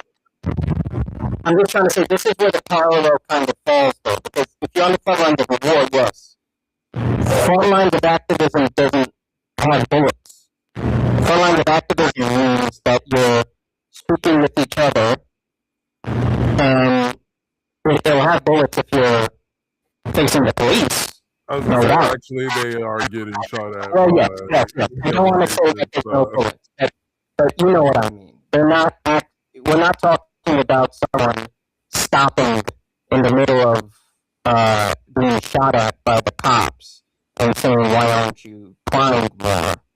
That's not what this was about. I just don't want to, I don't want to take the study away from what they were saying. They're talking about the encampments. The encampments were people who were outside of schools protesting to their administrations. And in those cases, there were times when they were learning news about what was happening in Gaza, and there were times when their administration was telling them X, Y, and Z. And yes, there were moments where they actually had to get up and go, but I don't, and evade security and police. But most of what they were talking about was more the moments in between and the planning, but not taking the moment during that time for a lot of the men who just were one thing to another. Okay, this many people died. Okay, we're going to this. This people died. Okay, we're going to talk about this. It's like, I just want to make it clear that it wasn't like women were expecting men in the middle of the people throwing tear gas at them to like not remote enough. no, yeah, I understand what you're saying. I'm not denying any of those points. I think my stance is the fact that for me, at least maybe I'm thinking most of so much as like as a martial artist. To me, is like if I am in combat, whether it's verbal or literally physical, to me is I guess to me it's almost it's similar. To me, it's the same thing, right? If I'm in a verbal combat with somebody, right, I'm literally fighting you word for word, battle for battle, whatever it is. If I'm fighting you physically, I need people what different roles, different aspects, both verbally and physically, mentally, emotionally, right? That's for me, right? So in my mind, if you are being an activist, if you are protesting, even with speeches, you are fighting with words, right? And what I'm trying to say is if we are on the same team, if you and I are on the same team, we need to understand that there are some people who are just there to just literally be a verbal commander, who are there to inspire people to want to fight more. That's it. Unfortunately, there are some people who are foot soldiers, and that's what they do. There's some people who are nurses who replenish you, doctors, psychiatrists. We're all fighting the same fight. If we are sitting pointing to each other like, "Hey, you didn't do the job that I did," well, no, I'm not qualified for your role. I'm not qualified for what you're doing or asked me to do whatsoever. Right? Again, back to the point of like with my wife, it's like we're on the same team, we're raising the same kid, right? It can't be both. It can't be you're upset about me. It can't be like you're upset about me of like waking up in the middle of the night to take care of the kid, but then like you're like, but Olivier, you don't you're not sleeping enough to go get a job and like to work or whatever. It can't be both. You can't be complaining to me about what I'm doing and what I'm not doing at the same time. Pick one. You have to pick one. I think that's my stance, right? I think that my stance is you have to pick one, and two, you can't expect everyone to do the exact same thing the way you want it to be done. I don't think that's fair. I think we're multitudes. I think we're allowed to emote, and we're allowed to fight, and as you mentioned, we're allowed to have different roles. I don't think it's fair to ever expect someone to be one thing. I think that when it comes to activism, and when it comes to preparing, first of all, as you mentioned, there are different ways to contribute. Sometimes people can be activists that are musicians. Sometimes people can be activists who are literally actors and doing things or comedians.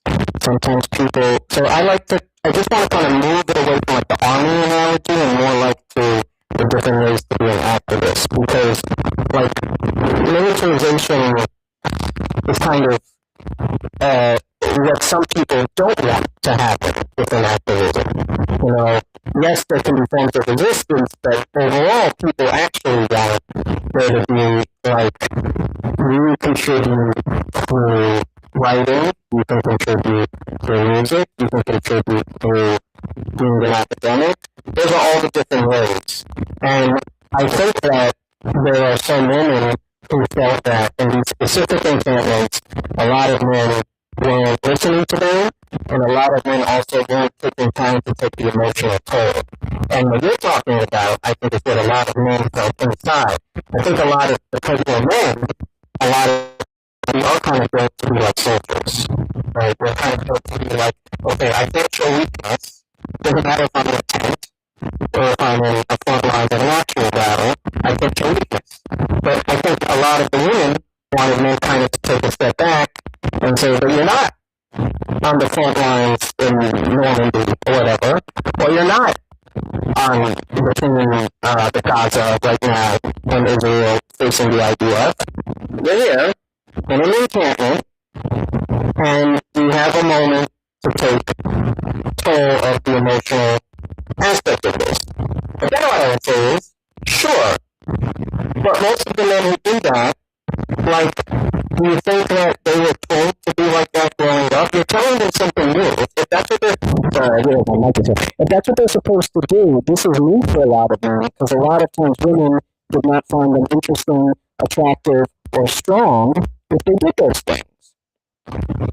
So it's like there's one thing that maybe we look at for activism, but we don't look at how that connects to what men have been told to be good, strong men that women will respect as men in real life. And that's where I think I wish the study kind of put them next to each other and said, basically, all the things we're saying of men in general in these spaces, the things that men are reading makes them attractive men. Because I don't think it's a one-for-one. I think that sometimes the things that we're hearing makes men good in an activist space, in as a good friend, as a good advocate, is not always what makes men the actual attractive boyfriend and husband. And I think the proof was kind of in the pudding when you saw a large portion of women married to men that they kind of didn't respect when it came to how they are socially. So I wish they got into those kind of questions more.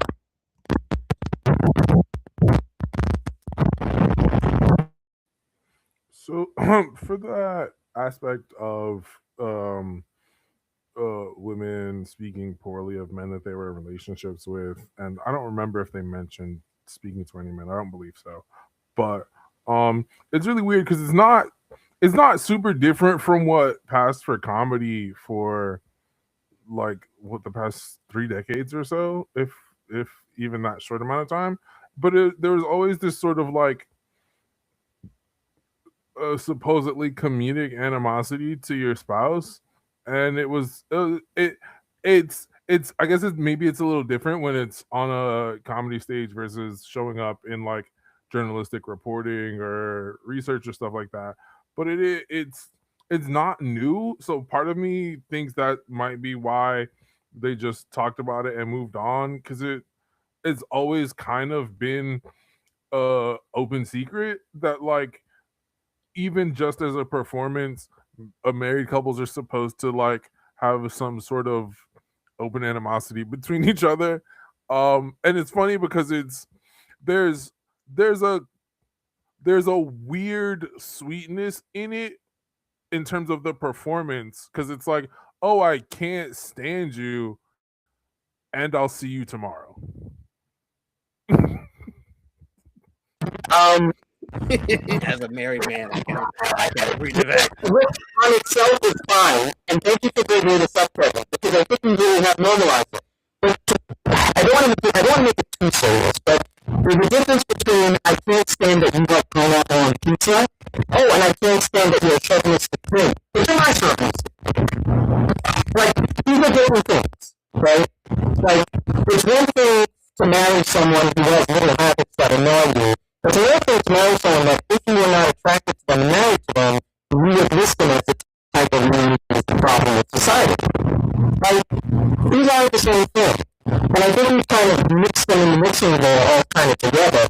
Like, yeah, your husband, he kind of snitches. Yeah, your husband, he listens to Joe Rogan and sometimes thinks maybe women should vote sometimes. But it's all, it's really like that. It's like, no, that's not the same shit, man.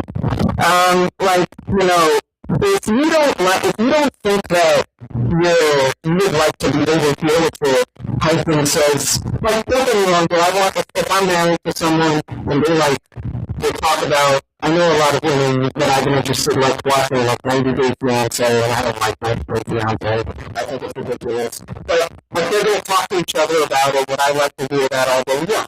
But that's not what I'm talking about here. In general, I would not like to overhear, as a general rule, my wife and her friends talk. Like, I would love to be out, I would love to never be, like, avoid spaces where I see. I think you have to kind of have some respect for your married partner in the different spaces in which they occupy. So, like, if I thought my wife is probably an asshole and I wouldn't like to be sitting next to her at a bar, I don't know. To me, that's not someone I'm going to marry. I want someone that's basically a decent, human, tolerable person in different spaces. And when we're talking about gender dynamics here, it can't help but kind of raise the question that they didn't get into it directly, but what is it exactly at the pub with the boys while you're drinking that you think they're probably talking about? Women. I mean, come on, they didn't say it explicitly, but that's what they're kind of getting at. It's like, yeah, he probably says all these things. You know, I don't know about you guys, but when I dated someone, I'm not saying I never voiced frustrations, but it's not like suddenly I'm mind game when I'm with the guy in my life.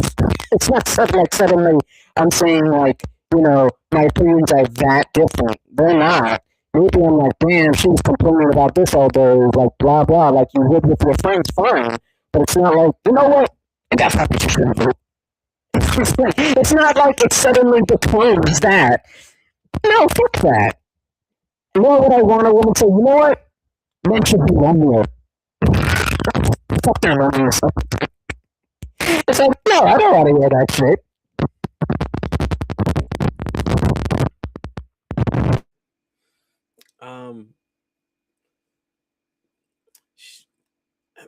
Shit, man. Listen, I'm not gonna lie. You gave a lot of points, and I'm buzzing a little bit. I'm not gonna front. I'm not gonna lie. I'm buzzing a little bit over here. It's okay. All right. I'm feeling myself. I feel all right.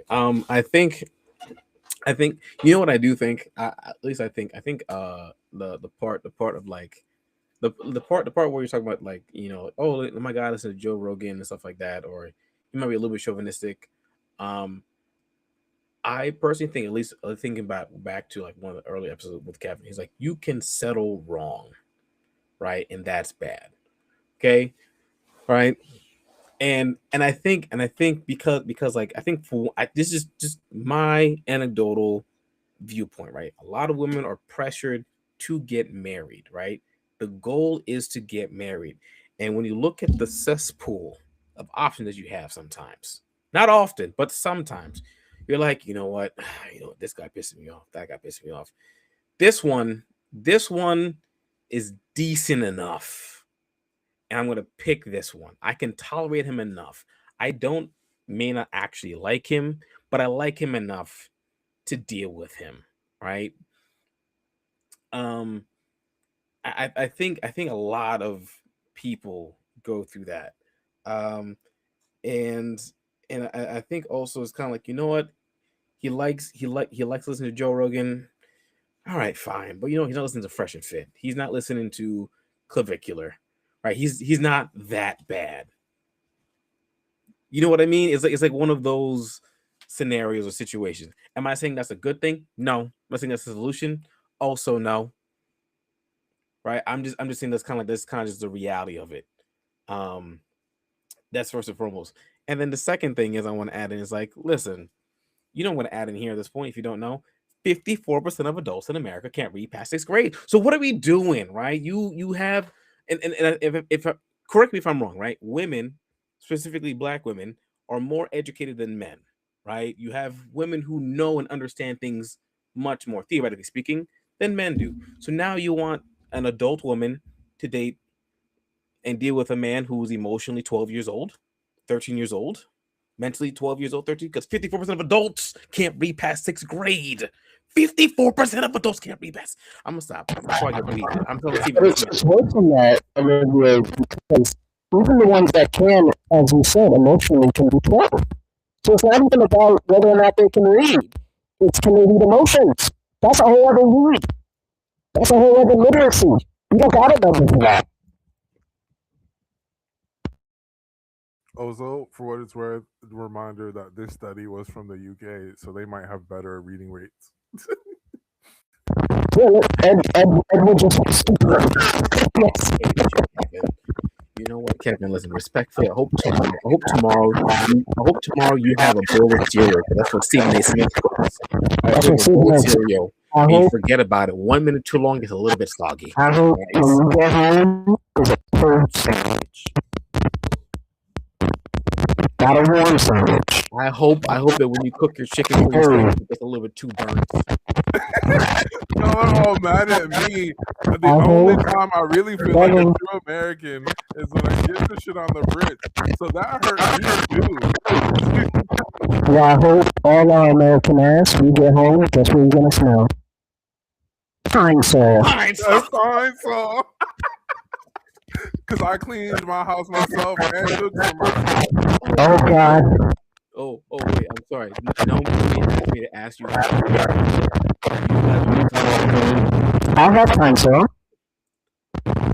I don't have Pine saw right now. I'm on I once had a woman show me how to clean. I've actually had that several times. She said, that's not clean. She would be like, that's man clean. This is not full. This is not full complete.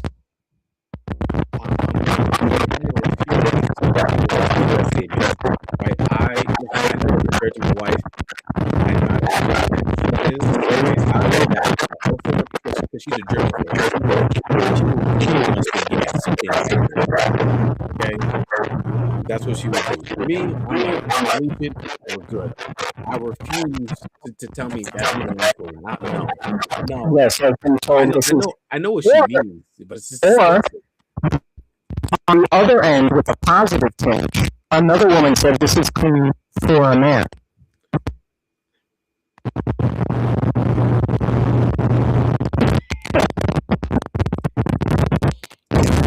Yeah, if you're not gonna say I'll say it. If you're not gonna say I'm gonna say it. I'll say it, right? For those of you who've grown up a certain skin tone, you might have heard that. You're pretty for that. You're clean for a man. No, I'm clean, period. Some people just can't get compliments well, too. Shit. I can't. I'm not gonna lie. People can't just say you did a good job, but also some people are probably saying, listen, in the room, if you want to take 3 showers during the summer, 3, not 1, not 2, 3, you are in the minority of the population. On average, in the summer, they take 3 showers. And when I do this on Foodville, I had to change clothes the second I got home. I had to take the whole house. I called it the decontaminating zone. So I had to have a backpack with me with the second set of clothes. And then I had to go in the shower. And then you can go about it. So some people are like, they got a whole understanding. It's also a cultural thing. Like, people have different traditions. That's fair. No, I get it. I get it. I get it. That's fair. So good. But what was I gonna say? Well, I also think it's like, I think the thing that bothers me is that I want there to be kind of an understanding that men do get mixed messages. I think that we're only gonna get to a better place if we understand that boys grow up hearing different things. It's just like, to go back to what we said before with the show more emotion when these things happen before giving a speech. Yes, but what that boy who's showing more emotion and crying and whatever it is you want from him, like, this is the first time maybe we've been given permission to do that, if at all. And you have no idea if that permission to do that is going to make you like us. And yes, I agree, men shouldn't just do things for women to like them. But let's be honest, in human psychology, we want respect from the gender we're interested in. It's just how it always is and how it's going to be. So I think that I wish this study went into, I think there's a lot of reasons why women shouldn't have a high opinion of men. And I think a lot of these studies are completely valid. And like Kevin said, for decades we've had this notion of like the husband kind being this dope kind of that you tolerate. And it's kind of funny and it's on TV and, you know, whether it's Homer Simpson or it's, where is it, Family, it's not just Family Guy, what was the one, All in the Family? No, the other, My Wife and Kids. There's a few, there's like a whole bunch of them. Yeah. Not My Wife and Kids. What was the other one? Married with Children. That's the one. No, My Wife and Kids was good. And he wasn't, Damon Wayans wasn't, dope. But in, Married with Children, Al Bundy, right? That he was in that one. Yeah, it's kind of like that, or Homer, or like kind of this, he's supposed to be silly and fumbling, and yeah, definitely not a stupid feminism, but he's my fumbling dummy. And it's like, we need to accept that if the expectations for men are higher, for some of us, this is the first time we've heard that it's okay to be different emotionally and still be a full, attractive, man enough human. For most of us, we're kind of told you're not supposed to take a moment to emote. So we can't act like, I just wish many times when women, and when we're talking about, and when this group of women were talking about women's opinions of men, it was at least done in the context of what men have also been told and how we got here.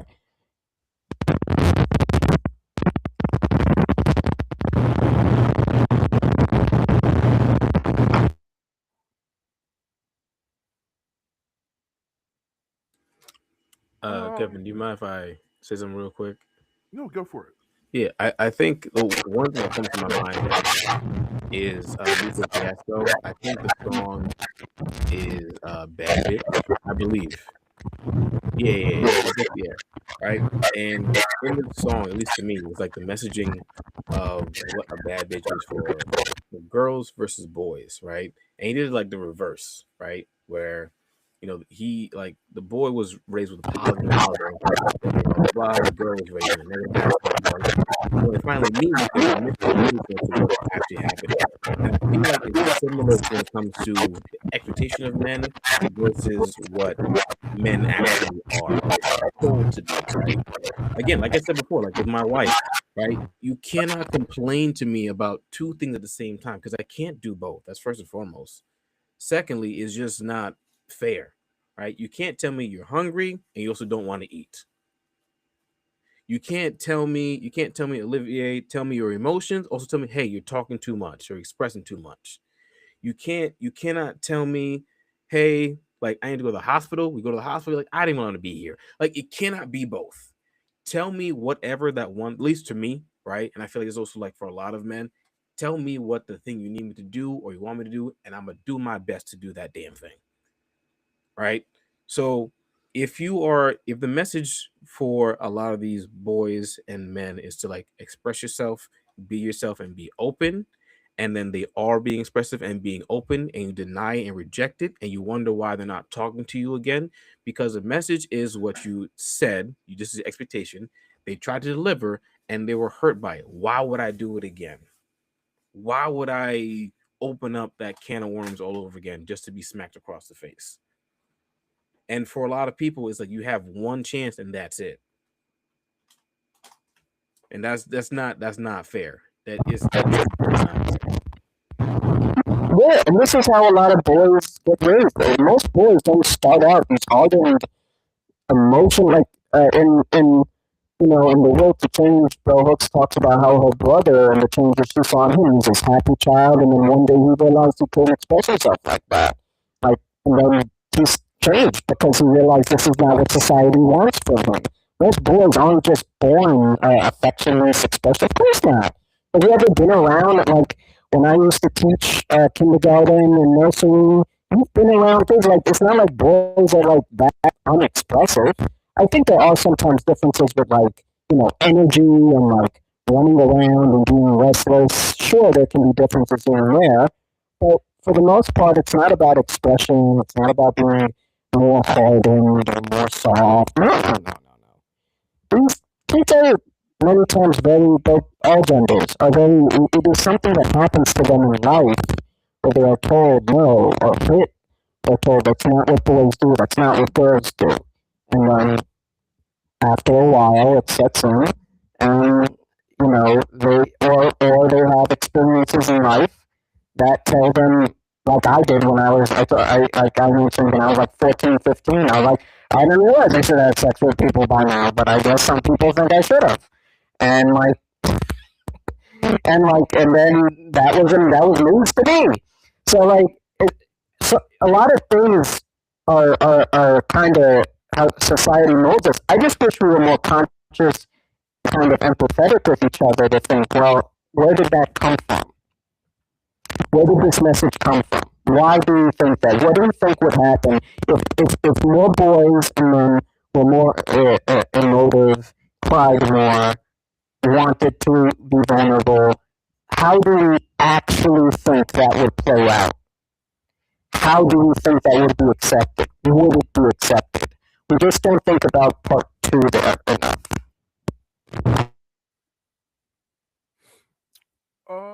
Yeah, I agree in so much as it is irresponsible to push the expectations of a societal change on one faction of society, even if they happen to be representative, seemingly representative of the oppressive class, in this case, in a gender system.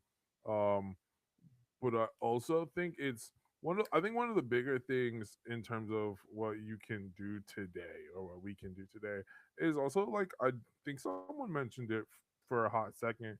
I just want to shine more light on it. But someone mentioned like, yeah, like maybe one of the big things is we stop suggesting to boys and men that they primarily perform for the benefits of attention from women. Like it is understandable that you want to be attractive to the people you are attracted to, but it is also kind of like at what cost? At a certain point, it's like like in the same way that we were saying, oh, all those women like pick from the best available worst guy around them. I like that. It's not a requirement for relationships anymore. Like there is generally speaking, enough gender autonomy that you don't have to wind up in a relationship that you don't want to be.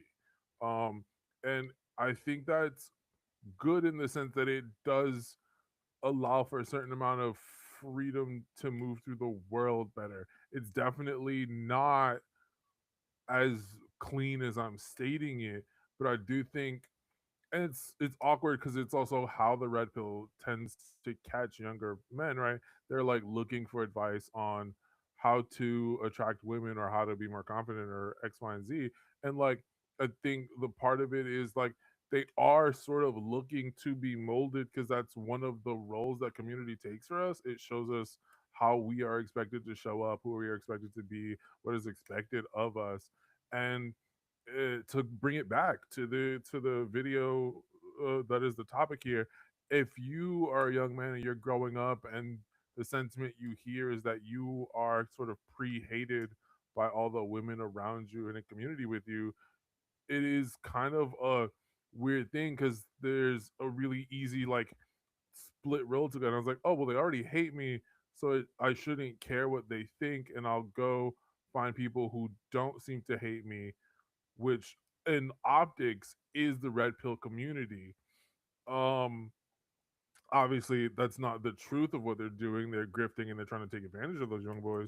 But like, they are young boys. They don't know that, and it is our social responsibility to protect the youth in that sense.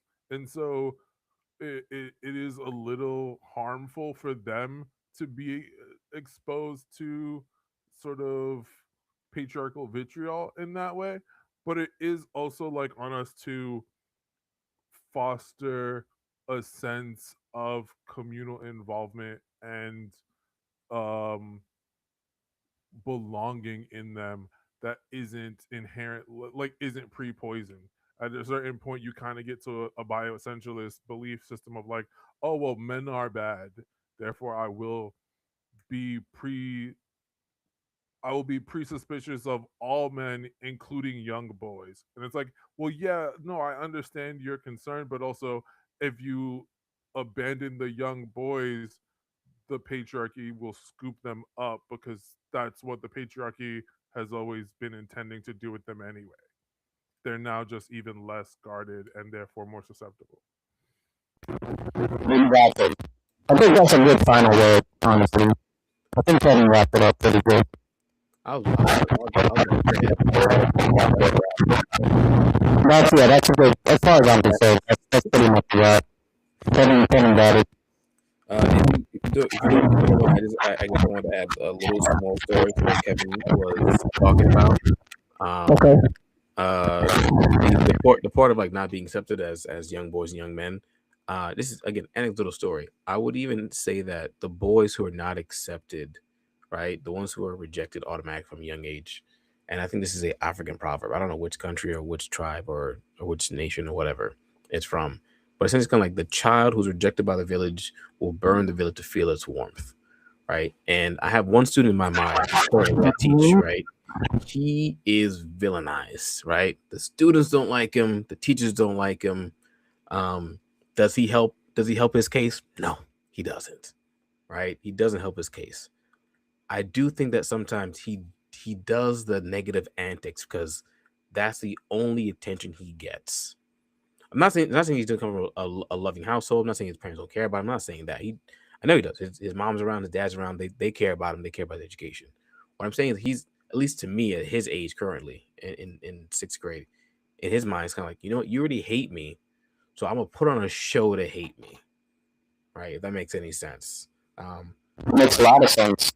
Yeah, and the only anecdote that I have from Ray from a previous podcast was just asking, hey, aren't you a nice kid? And I asked him a couple of times. It worked 4 out of 5. Recently, it hasn't been the full year. I'm not lying, right? But the fact that he had to stop and think about it, he's like, oh shoot, yeah, I am a nice kid. So I guess I mean ultimately I think my advice to anyone who wants to stop young men or young boys from being the villain, the monster, whatever it is, just ask them a simple question. Aren't you a nice person? Aren't you a nice kid? Aren't you a nice young man? And sometimes people forget that they are. They're like, you know what, you are. So is what you're doing or saying is nice? No, so go be a nice person. It should be that simple. I'm not saying it's working all the time, but just solve it. I would also maybe we want sometimes to change the word nice to like kind or good, because like, what's the expression about nice? Nice boys finish last. You might not want to do that. Yes, I do. Yes, I do. Yeah, that's an adult version of that one. You can't say that yet in certain situations. But I agree with you, and if there was a bunch of dudes that we were with, I would flip it like that. But nice guys finish last is sort of the, what we feel a lot. And I think it's sometimes because of what we've talked about too in results. And we say that's how men feel sometimes. So I think that what you're saying though is basically you created this villain for me, so I might as well live up to it. Like, what's the point of me being a different character than the one that most people accept of me? And it reminds me, when I was in school, and a lot of teachers would, tell kids, you're just going to end up blah, blah, blah. You're going to end up arrested, you're going to end up this, you're going to end up that. And guess what a lot of those kids probably thought? All right, this is already what the teachers are thinking of me at a young age. Like, you might as well move into a quote-unquote villain arc because it's already been written for you. Right? So it's only damaging to do that to young boys. Whether it's in the school or whether they're reading it online, but they're going to end up. This is why I didn't like that phrase when someone was like, well, ask 12-year-old boy, like, ask, not 12-year-old, but in my mind, I'm thinking, ask like boys not to rape. It's like, I don't want to ask a boy not to rape before he goes outside. I want him to have fun. I want him to go out, play baseball, play sports. I want schools to teach consent to those boys. I don't want us to be telling our boys like they got a little rapist in them. It doesn't help either. That makes it sound like I got this thing in me that I gotta fight off. No, I want them to be educated on consent, and I want them to go out and be boys that feel like they can be harmless to other girls and boys, and that they can just have fun and express themselves like kids. So I agree. I think criminalizing, dehumanizing the boys is not the answer at all. But I do think we need to start. I mean, we could have all the conversation about teaching consent in schools, teaching better sex education in schools, but no, having as I look at it, like a nihilistic view of men, certainly is not going to be any sort of impetus for boys and men to get better.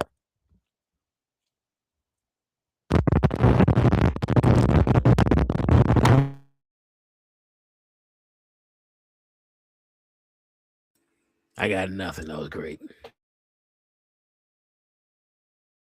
Yeah, I said Kevin should end it, so I'm going to let Kevin end it. Are we just passing the hot mic around? No, I think we nailed it. I don't think we have to kick this horse anymore. Yeah, I think it's important to look into the unrest and the growing dissatisfaction of young women. But I also think if we're going to have those conversations, we have to kind of meaningfully engage with the overall societal impacts of the sort of oppressive systems we've been seeing. And I don't think in at least the video interview that they necessarily unpack that very well. Like I think they touched on patriarchy, but I think they didn't feel committed to really getting into it in a grander sense. And maybe that wasn't their focus, but I also think that when we have conversations about gender unrest, to not talk about patriarchy can come across as if you're not actually trying to talk about the issue. Definitely. So are we over caffeinated and underbellied still? caffeine levels are definitely lower. He could use more Okay. Alright, just trying to wrap it up. Alright, peace everyone. Peace. Don't come home spending my phone call. Bye.